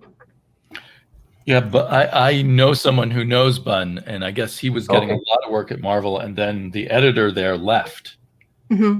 And that's why we're seeing even more independent work from him now, because he doesn't have those Marvel paychecks anymore. Yeah. Those ties. At least that's I mean, if Colin Bunn's watching this, I might have got it wrong, but that was my impression. He regularly watches my channel. Yeah, and comments. Was he having interview with somebody? Actually, one of the channels I'm following on YouTube, I'm not sure, remember. But yeah, it's like a lot of things to discover because the guy can write lots and quickly, and apparently he was a fan of those magazines, of the horror magazines he was starting collecting. I remember watching one of his interviews, and that's what inspired him to become a writer as well. So interesting. Another thing, it's best when it's horror, I think. Yeah. Another thing, just to go completely off the radar and talking about Marvel, I finally read this first volume of Daredevil. Oh, you did? Yeah. And honestly, the first volume is absolutely fantastic because the artist, it's really made me wanted to go, like, the story went really nicely for me. I read so Chip Zdarsky is writer of the storyline. Yeah. And the artist name is, which I'm not gonna, Marco Cicchetto, something like that. Yeah, he's a very good artist. I remember him on Punisher for a while, being with Greg Rucka. So very satisfactory. Like, so apparently, I'm definitely not sure what's happening in the Marvel universe with Daredevil, but apparently here, Mr. Kingpin is in charge. He's a mayor of New York, or Hell's Kitchen, and Daredevil become basically a haunted. But superheroes were haunted because of the Kingpin being in charge. So all the bad guys became kind of like doing like catching the superheroes instead, like going backwards now. What I liked about this one is like establish a bit more story of Daredevil, the way kind of like, the same, that you introduce a new volume, you have the same kind of like how he got his powers. He struggles to being blind as a child because he was saving somebody. His deep connection to a church, and because of the father was putting him while he was doing his job, like a boxer, I presume as well. You also have this character in here, a copper who came from Chicago, and this is this huge, menacing guy. He came to work, and he has this trouble, and we still have to do the job no matter who's basically in charge, you're thinking. But everybody's afraid of Kingpin because of the stature of what he is. But overall, the storyline, the way Daredevil struggling, the stuff like being a superhero, kind of coming back, being who he is, because apparently before the story he had this huge accident where he had to recover, and people forgot who he was. So he wants to show him the Daredevil is still back, even though he's being hunted by bad guys and by authorities, even police guys. And in here he got by doing something good, he got accused of murder, and he's basically struggling with his own self, like what the devil usually have, like, am I really a bad guy? Am I doing the right things? And, like questioning himself, who he is. You have really good scenes with Kingpin here, how he's still like, Daredevil still is his number one enemy. And he wants to be there when Daredevil is caught. Lots of like you have the same TV shows kind of outfits in here while he's having a talk with his priest in the church. So yeah, it's like, you know, those Kingpin scenes, like this grimacing at the back, and you can hear like his grimacing of Kingpin and struggles and stuff like that. As I say, art really did help me of understanding the story well. But when I started reading the second volume, or try to read the second volume, the arts changed so dramatically because it's Marvel. Okay. And I know they don't keep the artist for a very long time. But for me, from what I showed you before and having to see this, it just doesn't have the same color scheme. The Kingpin is not not bad guy anymore to me. It just look like you have different perspective towards the character. He's not so like you're kind of afraid of him in a way because of his stature. In here, it doesn't look like he's too like even Owl doesn't look so badass as you see it in the first volume. So kind of like I stop having interest in story.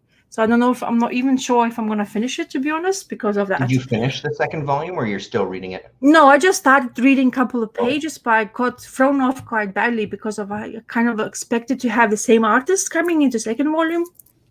And of course, it didn't happen. And I was like, because you have that, you know, like when you go in somebody's like superhero minds, especially Daredevil mind, you have those threads, those atmospheric darks because of the Hell's Kitchen, all the things you're feeling and whatever Zdarsky is writing, it just goes into your head and you kind of start to believe whatever's going to happen next, kind of in the story flowing. But then the same story, it seems to be the same writing, but the art is flipped, in color scheme flipped, and you're like, okay, I'm gonna give you a break, and I'm gonna come back if I feel like it. But the first volume, overall of the story, how it went from kind of like what's gonna happen with Daredevil, what he had to come through, is actually really well written. I enjoyed it, so it felt like I invested in the time of reading this and basically paying for the first volume. It paid out. Second volume, I'm already regretting it, spending digitally, because spending digitally is becoming for me like happy. Not very happy because if it's not something I like to read, it's like, oh, why did I spend money on digital? I want floppy kind of thing. So I'm struggling kind of thing in that sense. So, but have you thought about getting Marvel Unlimited? Actually, never. I'm not sure if you can do that in UK, to be honest. But I think like you can. But I've never I've heard you talking about it most of the time. But you know, like digital, I was like, I'm not gonna do this stuff. I'm like that kind of, and then I end up doing it. So right. I pay I usually have the Comixology, and always look at the sale first. Then I have this Graphite app, which gives me some free things to read. So this is what I'm struggling with digital stuff. Yeah, because I think. I pay like $70 a year for Marvel Unlimited. Whoa. So even if I just, read 4 comics a month, I get my money's worth. But I do a lot more than that. Mostly the older comics, and especially for reading to my daughter. Your son's not old enough, but eventually an iPad, reading on an iPad is very useful with kids because you can go panel to panel and then they'll just focus on what you're reading. Yeah. No, that's the whole idea as well, because of ability to have something and to read for him sometimes, like if he's next to me, because if I have a book next to me, my boy is going to tear every single page apart, because this is how he reads. My daughter used to grab every comic and go like this with it for the first thing she would do. And that gives me like almost heart palpitations thinking about it, because it one comic book. Not comic book. It was like, those like free comic book day things I gave him because it was first it had kid art. It looked so many beautiful colors. I gave it to him. So we started flipping the pages, and doesn't have no patience whatsoever.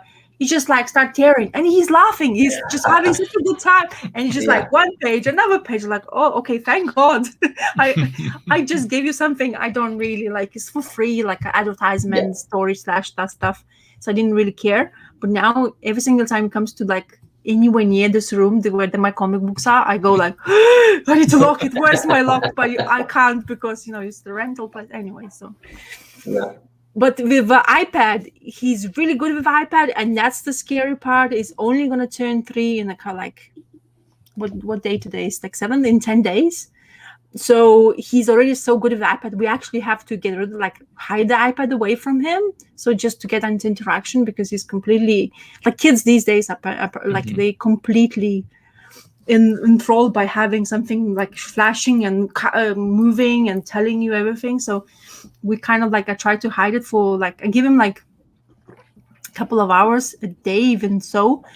My husband tends to just give it to him. I want some break kind of thing, because, you get to that point when, as a parent, and when he has so much energy and you want to stop him for half an hour, let's say, that really does the job. You give him, it's gone. There's no running. There's nothing. Not even running around in outside would make him chill. It's actually get more happy to go around even more. It's where the energy comes from. We just went for a walk. Yeah. I'm exhausted. And he's like, I'm going to bounce off the walls now. Look, mommy, I can fly. It's oh shit, what the hell are you doing? It sounds like a classic dad move, though, who just wants a bit of peace and quiet. I mean, that's part of the reason as we get older, we just have these epically long shits. That's the only place that we can get some peace and quiet, is locked into the bathroom.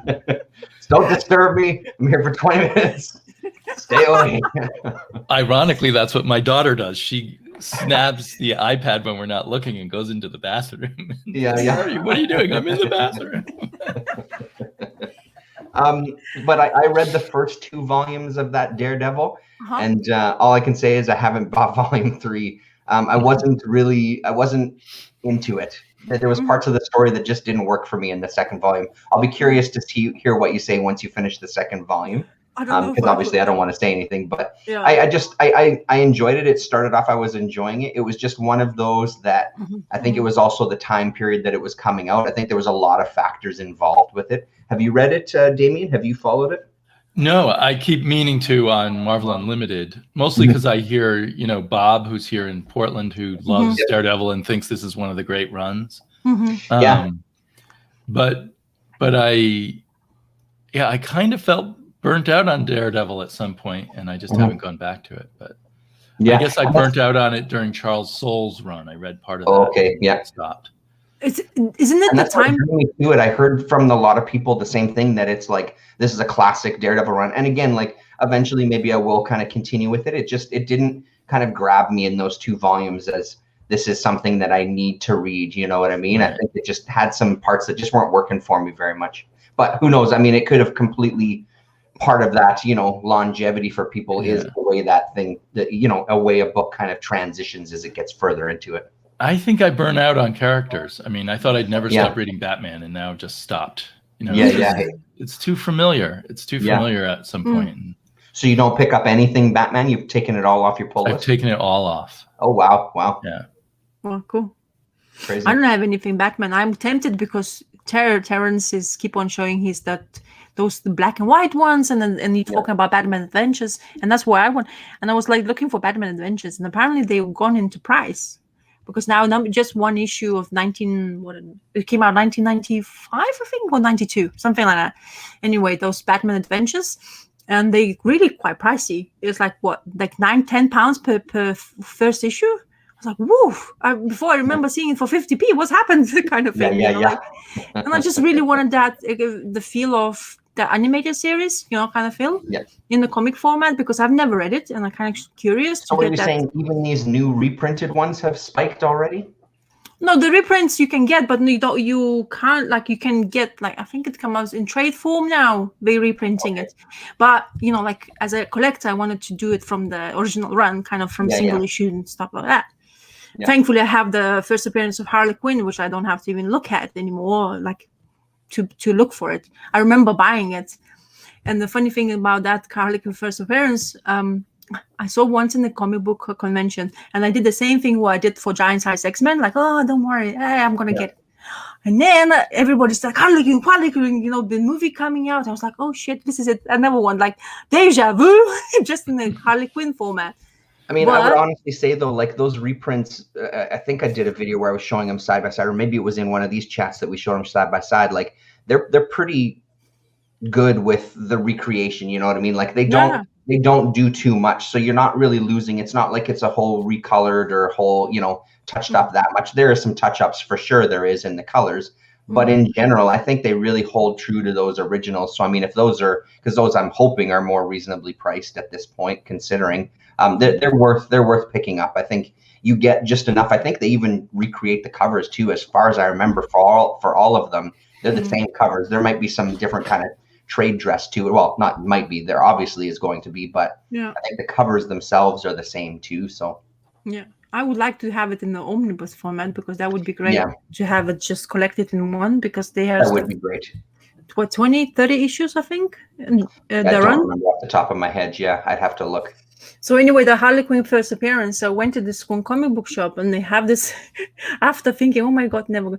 And I see this Harley Quinn first appearance. So I put my face on like nothing, no emotion. Oh, can I just see that comic book like that? You know, like, and the guy wanted like £60 in that time. It's like, okay, let me just have a look. You know, I start looking, and I was like thinking, okay, let me try. Let's just like see how I can haggle. And that was the first time I haggled £20 off comic book in the comic book shop. Yeah. And I got it for £40. Yeah. And then afterwards, that movie came out, and the comic book just like, you know, like they got exploded. It's like, okay, thank God. The one thing I don't regret is getting that one, because I really wanted to, because it's a female character.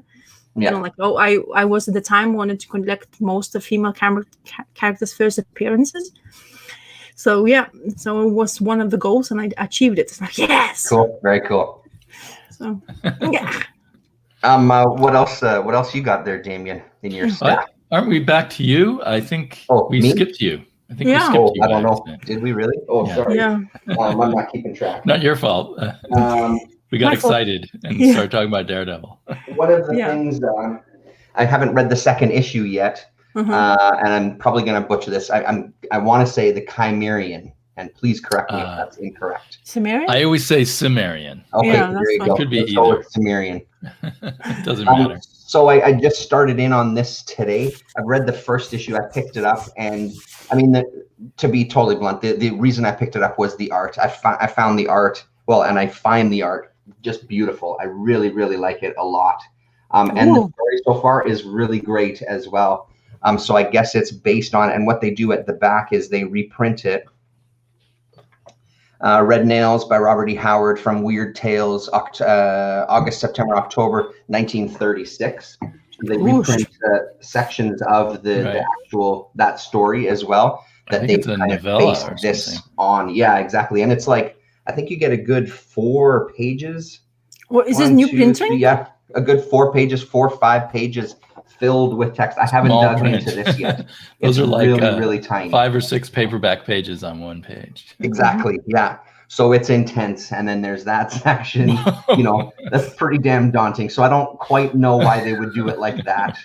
But that said, though, the story itself is really great so far. And like I said, the art style is what draws it to me. But I guess early Robert E. Howard dealing with Conan, right? And what that character is going to develop into. So, I mean, you know, for a guy who's not the biggest Conan fan, which I'm not, there was another one too, I think. I can't remember what the other series was called, and that looked like it had really nice art too. I've been getting the Frost Giant's Daughter. I didn't know that's the one. Was coming out also. Who's that's publishing the one, it? yeah. Who's publishing it? This Ablaze is, I guess, what they're called. And it's I'm not familiar with them. I think they're another pretty new company. Oh, I see. And it's just so odd because Conan, the Marvel has the U.S. rights to Conan, but there are no European rights to Conan. He's out of copyright or whatever over there. Oh, is it? So apparently they can just call the comic book, the translated comic, the Cimmerian, but use the name Conan on the inside, and it's fine. So I don't understand. I'm surprised that Disney hasn't come and just stepped on them with a giant boot full of lawyers. Interesting. Well, so I don't know if they have good lawyers or Disney just hasn't paid attention. Yeah. I mean, maybe it's, you know, I find it hard to believe, but maybe they're just flying under the radar. Who knows? Yeah. But they must have found some loophole. Yeah, so all of these are translated. I don't know if they come from France or Italy. So they have, very different art than the American comics would have. Yeah. Yeah, and I was flipping through that other one that you were talking about, the Frost Giant's Daughter, and that art looked incredible as well too. It's just I was kind of at my limit already of what I could pick up that day. Yeah, and I thought I intend to pick those up. I thought Red Nails hadn't come out yet, so I'll have to look for that. There's an incredible Barry Smith version of Red Nails. Oh, yes. Originally came out in black and white, but I think there's also color versions of it floating around. But if you ever see that, I think it was originally published in Savage Tales. Oh, okay. Yeah. Savage Tales number 2 and 3. So Paul was saying, Conan's are a print from the French albums. There'll be 12 albums total. Stories are in the public domain, but Conan is still trademarked by Conan Properties. And it's interesting, Conan on the cover, and I'm thinking, I wonder if they ever use his name inside too. They do. They do. Closer attention. They do use it in. I mean, I could see it when you were holding up the first page. Okay. In the text on the inside cover, I saw the name Conan, and I know in mine they use the name Conan. Yes. So I had thought maybe they would avoid the name Conan altogether, but it's just on the cover.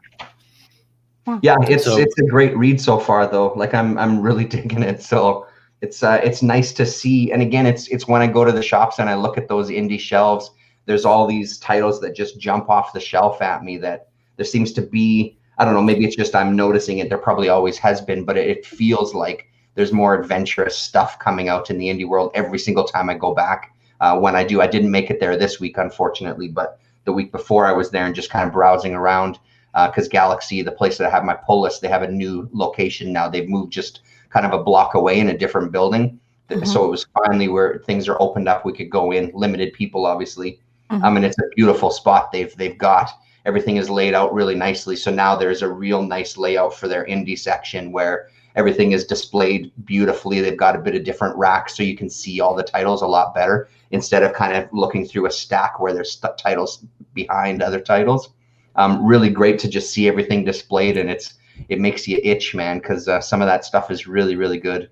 Right. So they separate out indies from the big two. That's a really good thing. I wish one of my shops did that. But they do. They have a shelf that's just DC. Then they have a shelf, or at least one shelf. I don't remember 100% in the new layout what it is. There's at least 1 or 2 shelves that's just DC, and then it might be the same amount where it's just Marvel, and then they have one kind of shelf on its own where it's all the indie, and then at the bottom kind of kid height is all the kids books, and I think they have another kind of smaller rack on like an end cap on a bookshelf where it's all just kids comics, so it's easier to access for the kids roaming through the store, right? That's great. Yeah. I think my perception is like in the past 2 years, a huge number of new indie comics publishers have showed up. Well, like, I was showing this AWA thing, and so some of them are these ones that I think someone with a lot of money says, let's create a new IP farm or something. Yeah. But others there's just all kinds of little niches that different things are taking up. So this Ablaze seems to be publishing European comics, and but it also means it's harder. Like there's too many choices among the indie comics at the moment. Absolutely. It's hard to decide what to spend your money on. Yeah. Well, and that's kind of what I found when I was there, wanting to try something different, and it was a tough decision. But I mean, again, once I flipped through it, it sold me right away just looking through it. And, well, I'm glad to hear about that. I want to seek it out. Yeah. I've not. I mean, from seeing only your guys' video, I've seen those published because I don't even know if there is anything in my comic book I would have it. But it's like Conan is a difficult thing to sell, I think. Not everybody wants the willing, especially like now Marvel has the rights and there's so many things of Conan happened to like with Avengers now and all that stuff, and when they got the rights back and stuff. Another thing, talking about artists, especially Asad Ribic, I saw one of this cover. I'm not sure if it's just a fan art or commission, but did he go to DC and did Superman? Because I saw this art of his, like an actual cover of the comic book of Superman.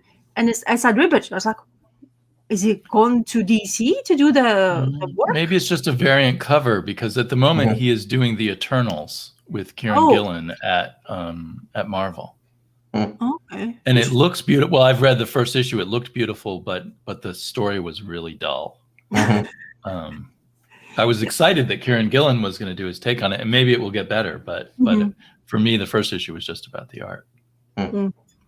Because every single time I see his art, it's like I want to sample, because it's just so beautifully done. He usually has those. And I saw that page of his Superman, and it's like, looks so great. Yeah. Comic stores also, there's this free promotional thing of the Eternals that has most, if not all, of the raw pencils by sorry, the artist that we were just talking about, whose name suddenly jumped out of my head.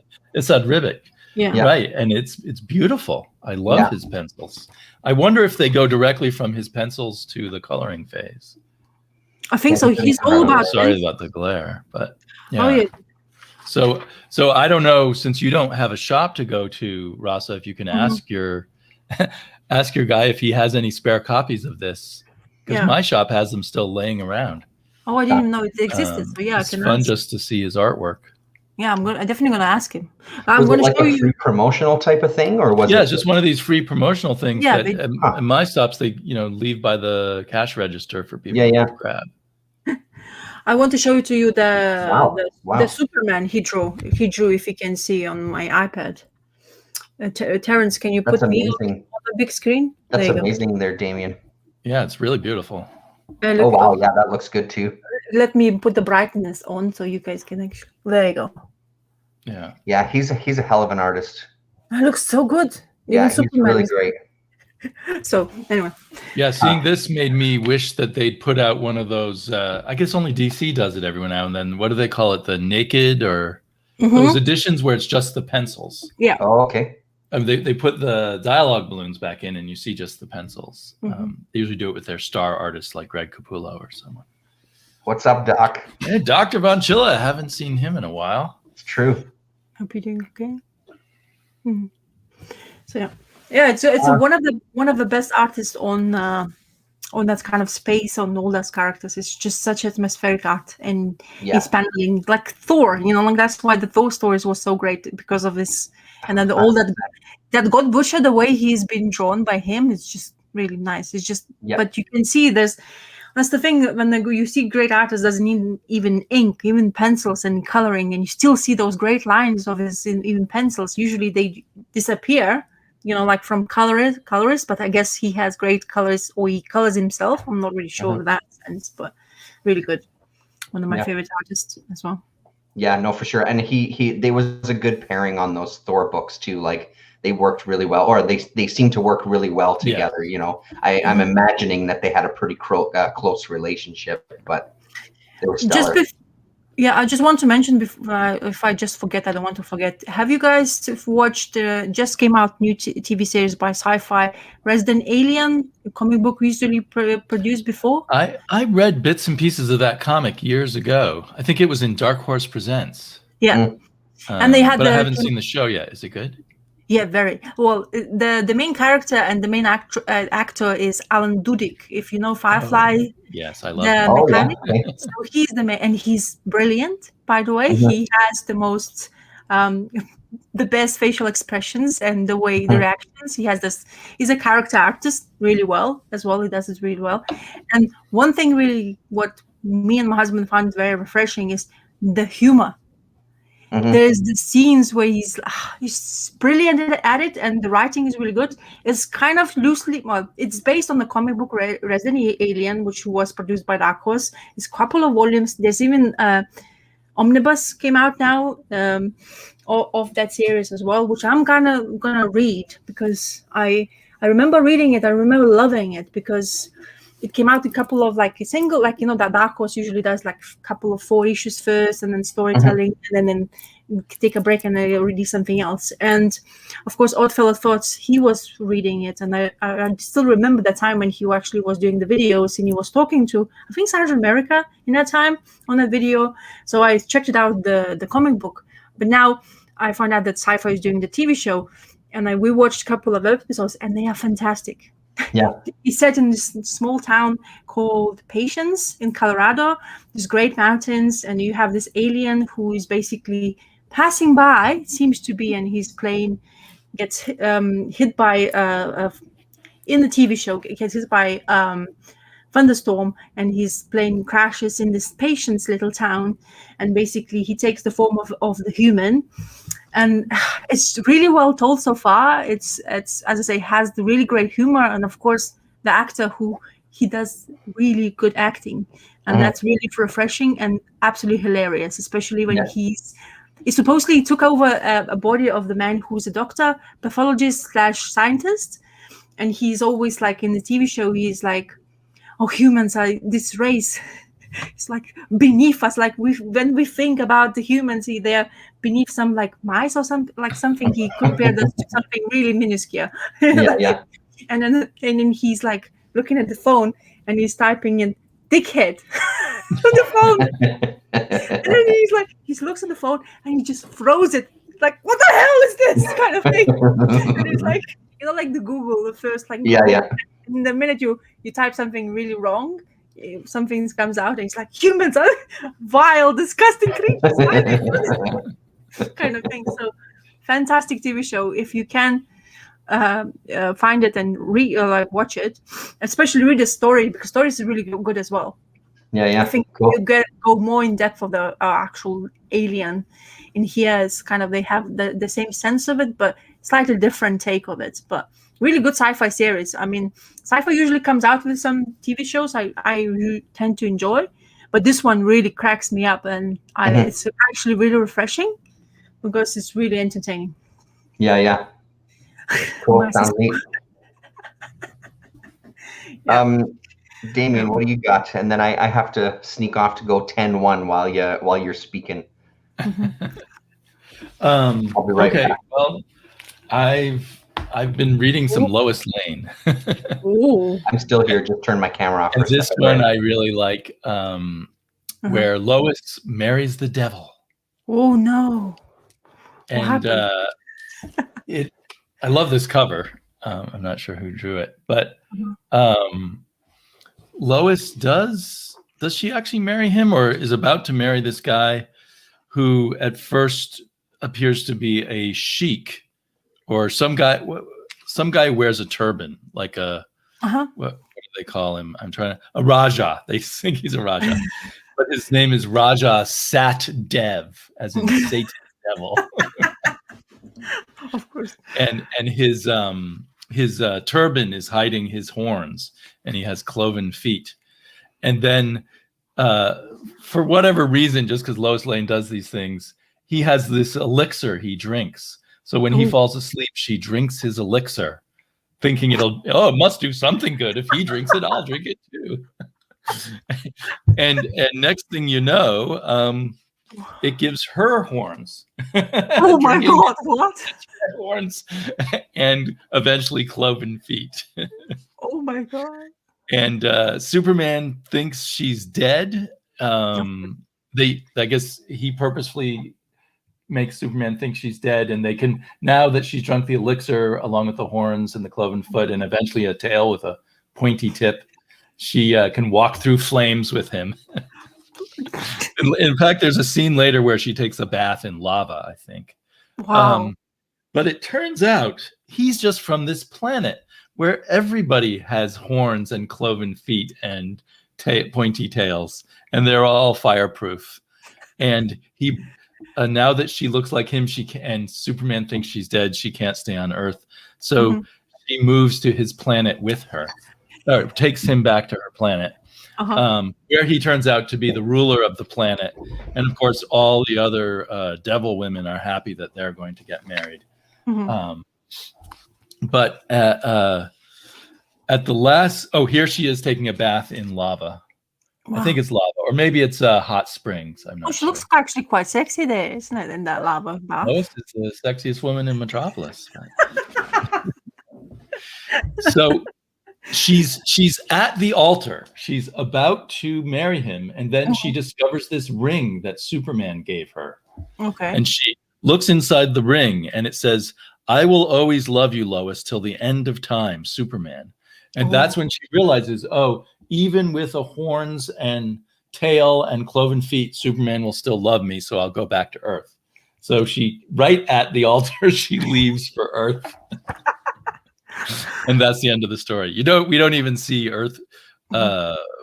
We don't even see her arrive back on Earth. But I assume, is she, as he sends her back to Earth, she says, my horns melting. I feel the rest of me returning to normal too.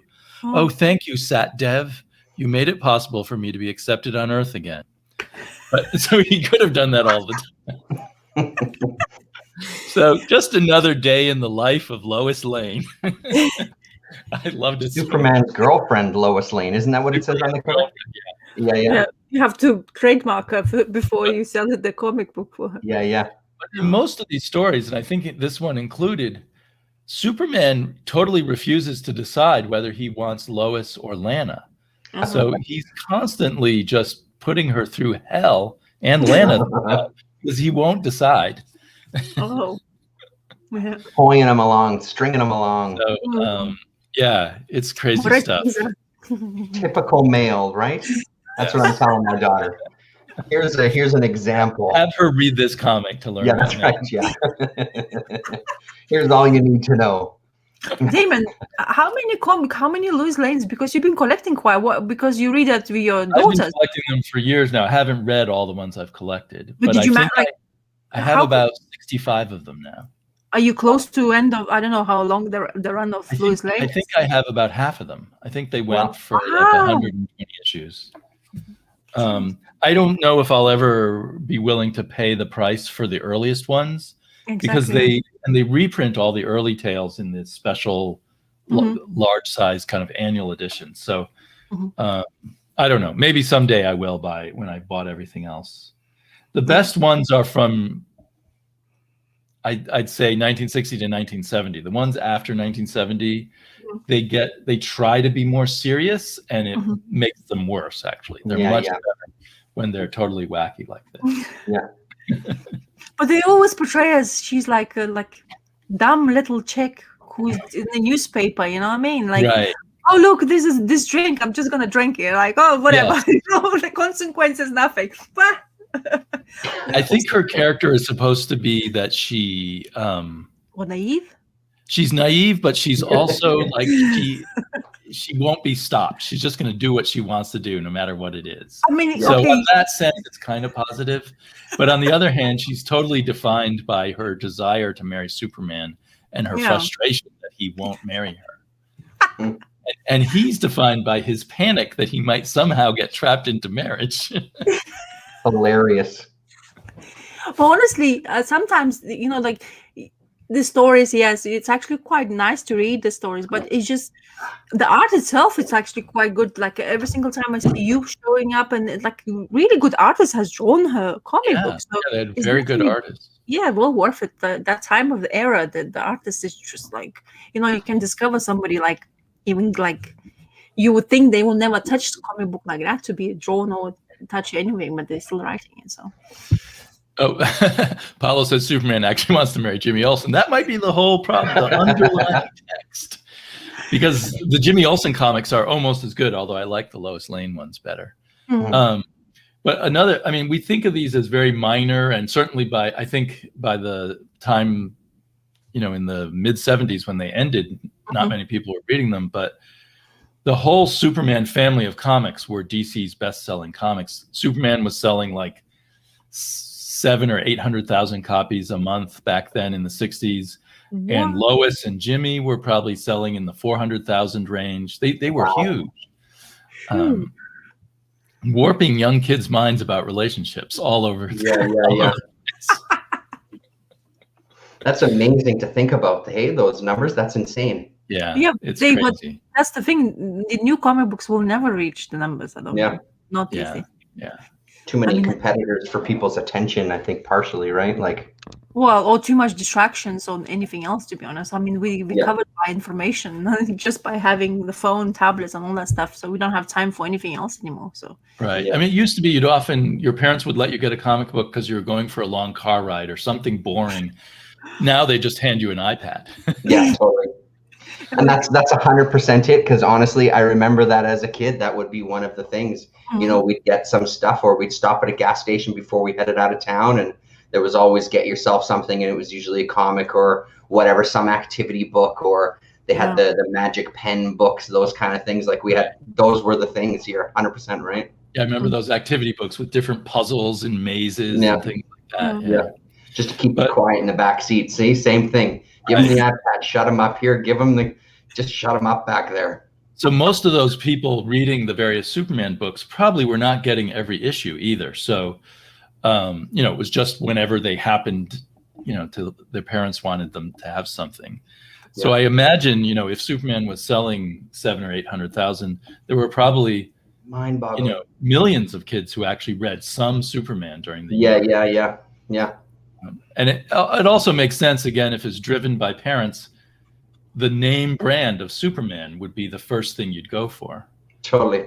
So if you would like, for example, I always struggle to find a story for Superman to actually get into character because of who he is and the power he has. It's difficult to actually get into character, and because, for example, after reading that Strange, oh my God, what is his name? Strange? The Doctor Strange? No, Doctor Strange. What?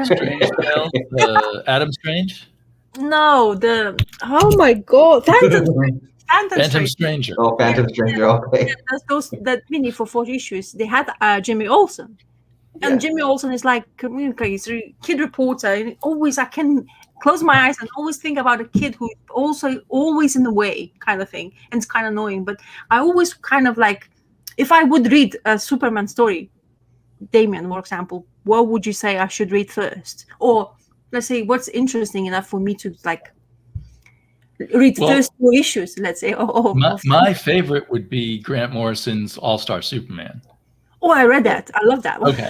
So, I mean, after that, it's really hard to pick. Yeah. Really? Is it?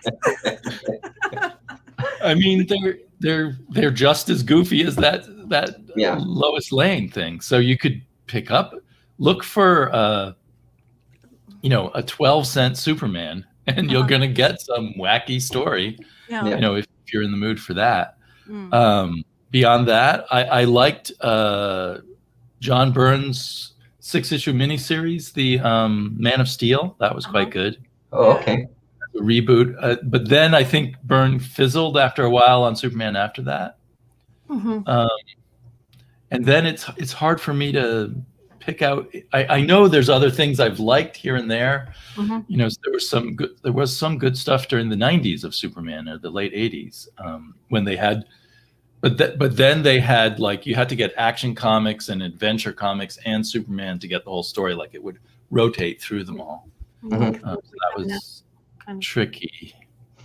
It's always seemed like a pretty kind of safe superhero, especially in those, you know, I don't have much experience with Superman either, but that Grant Morrison one, the All-Star Superman, is just phenomenal. But the rest of the characters, I mean, you know, it's pretty wholesome character, but some of the older stuff does sound like it would be fun to have a dig into. Well, and you can read that stuff, like this one with Lois Lane. It ties into what Grant Morrison was doing. He was taking that goofiness and making it really cool. Yeah, totally. Same with like Paulo's joking about Jimmy Olsen being in drag. He has Jimmy Olsen in drag in the All-Star Superman. So, yeah, I would, if you want that kind of stuff, I would just randomly pick up, you know, reader copies of 12-cent Supermans, Action Comics, Superman, Lois Lane, Jimmy. I feel like when Marv Wolfman came over to DC, he did some good work on Superman, but I just don't remember specific stories or issues. It all kind of blurs in my mind. Yeah. Because I am fan of the Superman from the movie, to be honest. I mean, oh my God, the names of the actors. Christopher Reeves. Yes, there you go. That's the guy. So he was so dreamy, to be honest, as a Superman anyway. So it was something like I always like imagine being that with the character. But I always wanted to, like, All-Star Superman was going there because you remember we were doing that community video channel, like that's right. Right. That's what I was doing, and that's why I was Yeah, that's why I was reading it in that time. So did you have some trouble with the language of one of the issues that because I think I organized it and assigned you an issue with Bizarro? Yeah. I don't was there know. some problem with it for I know you? the Bizarro was. Maybe it was someone else who had a problem with it. But there is. Oh this, no, it was that guy from Mexico. I'll remember his name in a second. Yeah. Exactly. Come back to my world where the names don't exist on the video chat. But anyway, there's the Bizarro actually talking about Superman. So there's this miniseries came out by Gustavo. What's his name? This artist, I think he's Brazilian. So he had this Bizarro miniseries he came out with, and I actually absolutely loved it because of the art, and I didn't have problems reading it because it's backwards. When you have like complete story of Bizarro and you know where you're gonna go into it, like there's not gonna be just jumping in the panels or something. Right. You get confused, but the whole series was that. Was that Bizarro with Jimmy Olsen going on a road trip around America? Yes, that was a great one. Yes, yeah, that was really so that was fantastic to read, and I was like, okay, so Bizarro, opposite of Superman. So Matt Fraction's Jimmy Olsen is pretty good. That just wrapped up a little while ago, so it's probably just out in trade, or you can probably maybe it's cheaper on digital right now. Yeah, I'm gonna have a look because I kind of have a craving because, for example, Justice League of America from this like 70s is one of my favorite reads. I know there's so many bubbles, and it's like one comic book to read. It takes me like a week because there's so much to read, but I enjoy it. I like that. Not taking too seriously. They have this, like almost watching like a cartoon, but in the comic book format, and you're reading it, and you have full attention to that. And then it was one of my favorite. And everybody's saying, "Oh, you can't read Justice League of America from the 70s because it's impossible to get into because there's so much wars going on."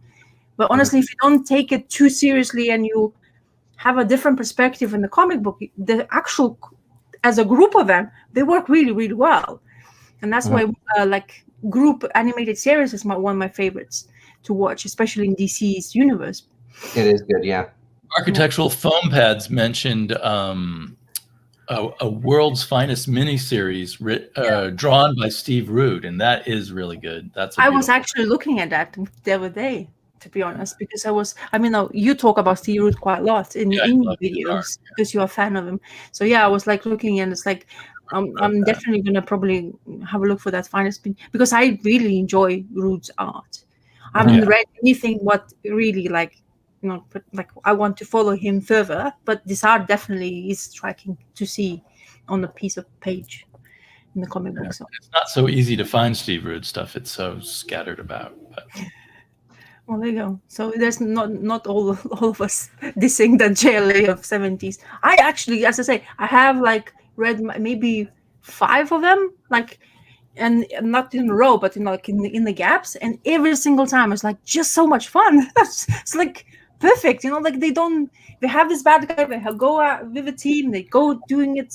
Superman always gets if he gets involved, it's always very serious, and that's what you expect from it. But there's nothing overly complicated, I'm kind of really good character in developments in there for me, even though the story, it's not grand story you're gonna tell everybody afterwards, but it's really good.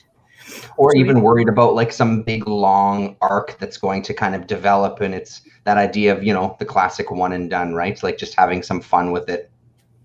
Yeah, talking about DC's TV series, there's one of my favorites TV shows with Green Lanterns, and they are I forgot, of course, the name. Of course, I'm not gonna forget. It's it's they retelling the story of the team, and they get introduced to Sapphire and all those obscure Green Lantern lore stories. But it's such a good TV show as animated TV show.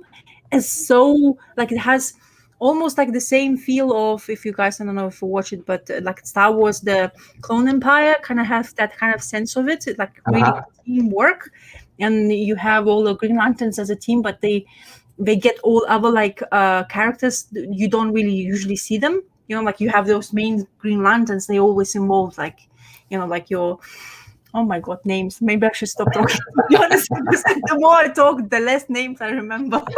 Even the characters I actually bloody supposed to know in my own more head. wine. Yeah, that's the holy problem. Yeah.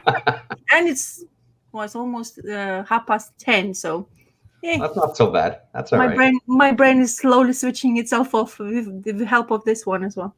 Yeah. There's one more Superman that pops into my mind that I remember liking reading a lot, that I noticed they reprinted the trade. It's called Superman in Exile.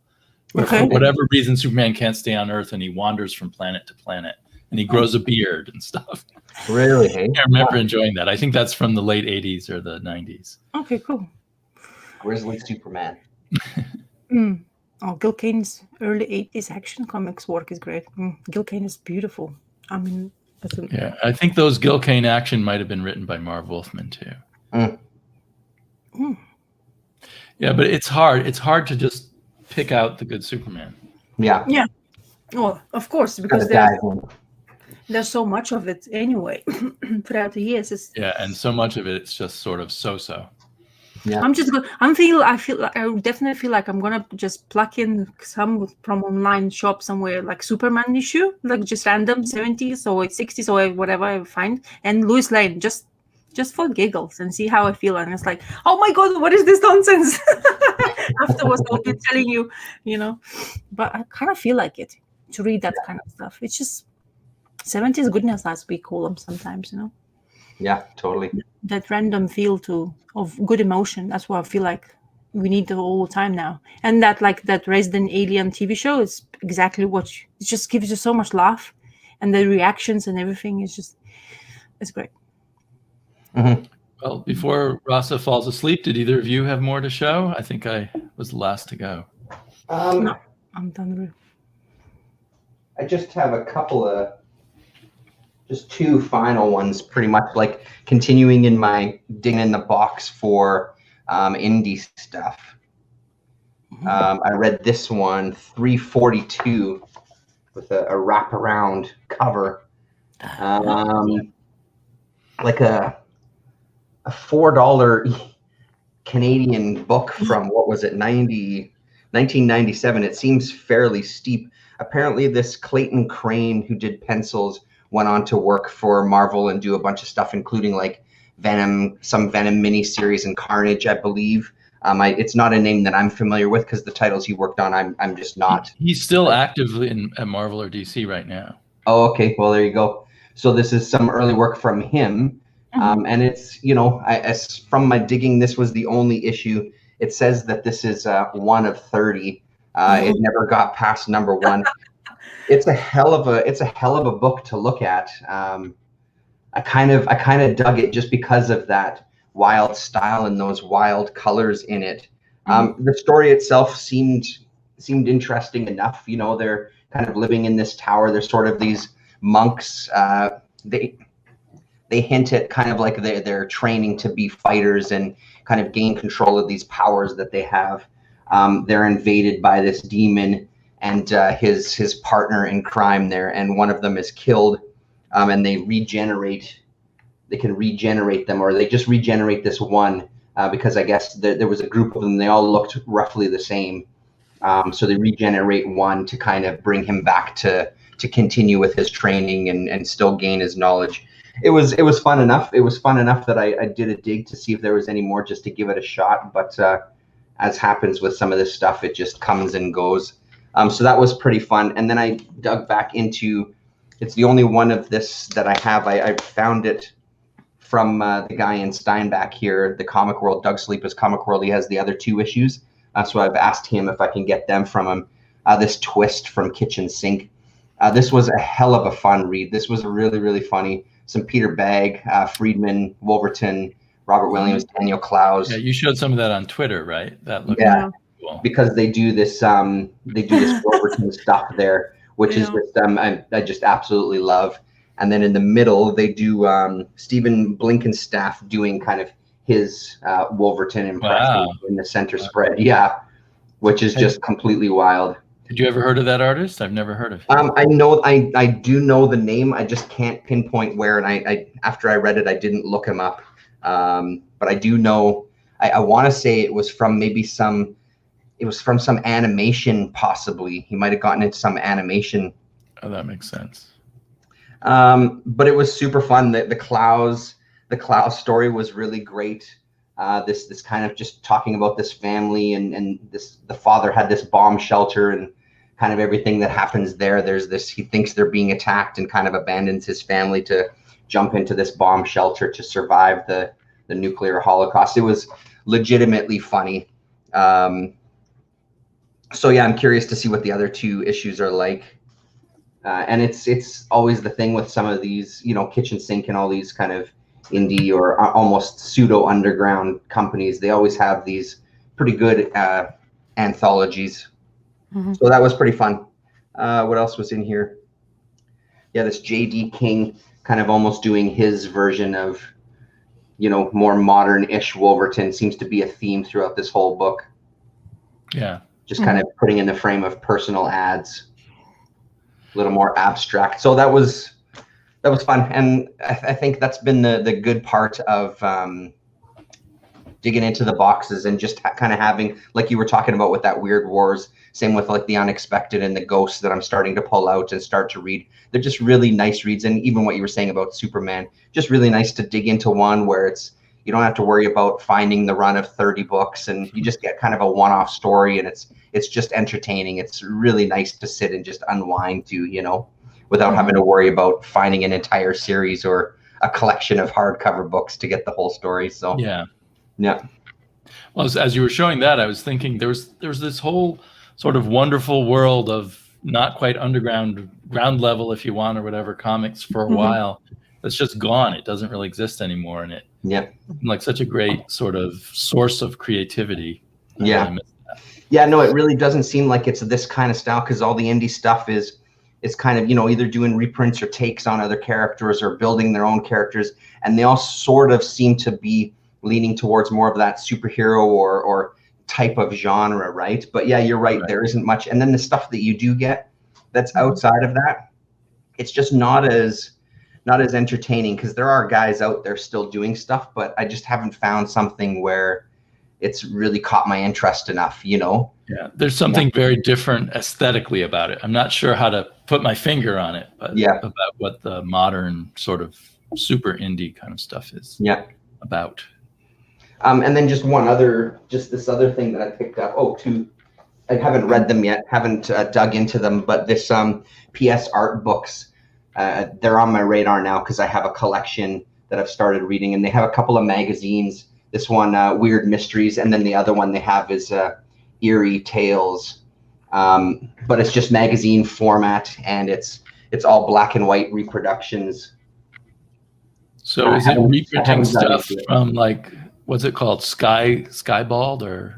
Yeah, it feels like it is. Yeah, and it's Skywald. I think Skywald. Do the reproduction of the cover on the inside. So same thing they were doing with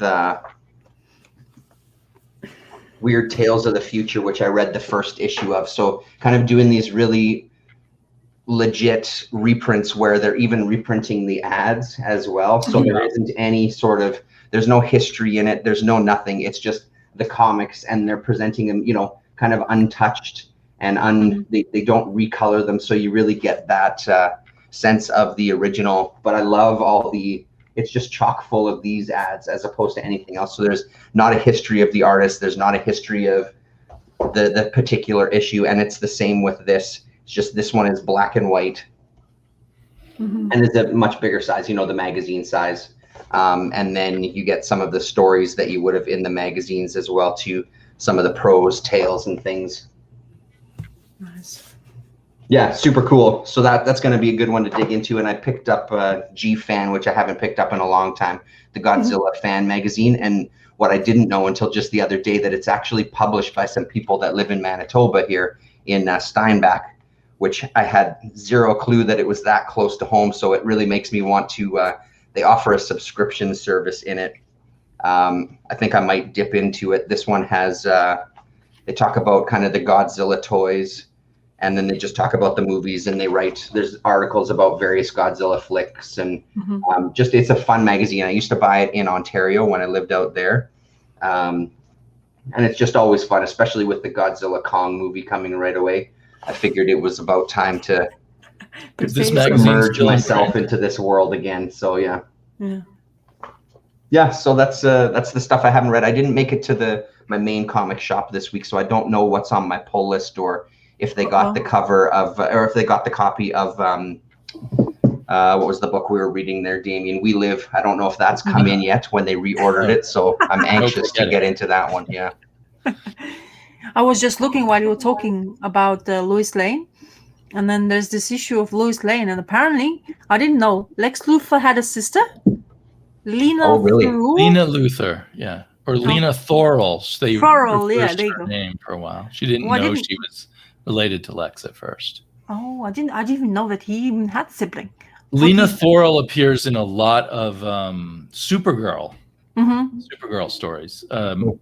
A couple of years ago, me and my daughter got the omnibus of the Silver Age Supergirl stories. Oh, nice, yeah. And those are all a bit similar.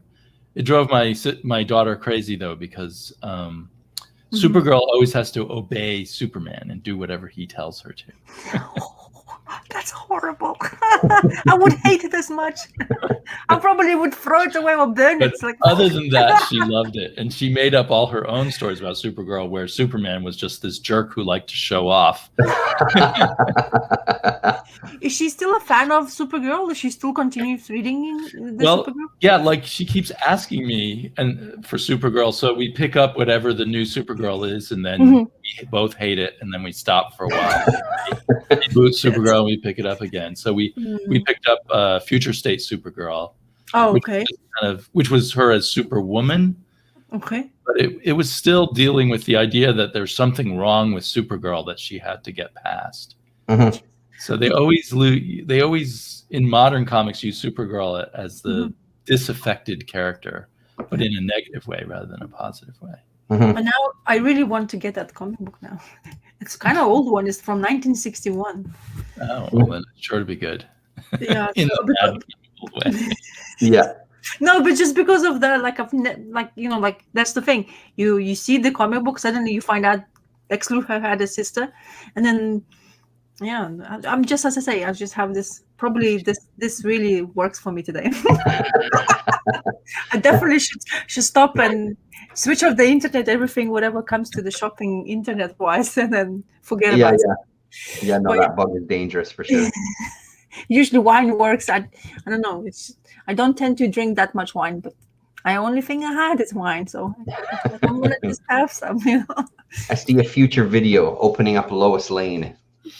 Well, if I will get that comic, I definitely would do it, because I think not many people are doing anything related to Lois Lane, especially the one Supergirl story which I actually enjoyed because of Jolie Jones' art is that super format. I actually Becoming Super, I think it was called. Yes, yeah, and I really enjoyed her because Supergirl actually was a strong character rather than being poor cousin who's older cousin of Superman. But Jesus, she gets slack from DC for just, oh, sorry, you timeline crossed and stuff like that. You are younger now, so you have to listen to your younger cousin.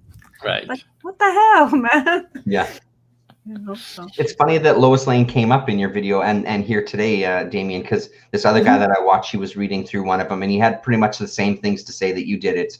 He just found it so enjoyable to read that it was just because it was so wacky, and he absolutely loved it, and it kind of put him on like, I need to find more of these because this is completely just a total blast. So yeah, maybe something in the air for Lois Lane. It's funny because I would have hated them when I was a kid because I didn't have a sense of humor about it. I wanted a story. Yeah. Cool. Okay. Right on, everybody. So thanks very much for hanging out this week. We had we got about 11 people watching, which is amazing. Wow. The chat has been really busy, which we absolutely love. It's great to see everybody. I won't go through the list, but you know who you are. Thanks for coming and hanging out with us this week. Especially we'll be back. We had almost we did at different times, the whole cast of the Cavern of Chaos, which is another great hangout to watch. I assume if you watch this, you probably know about them, but they're a really good hangout.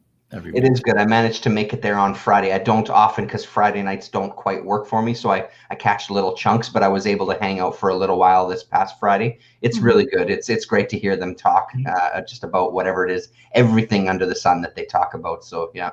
Yeah, sometimes I listen to them or to you guys when I'm not on it as podcast style. I just play it while I'm going on a walk to get some exercise. Oh, nice.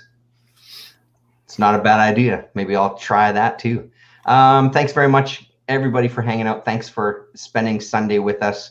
Go Super Bowl. Enjoy your Super Bowl if you're watching it. I don't know. Go Tom Brady, whatever, whoever is Go sports team. Yeah, give her. I hope you win. All right, we'll see you next week, everybody. this.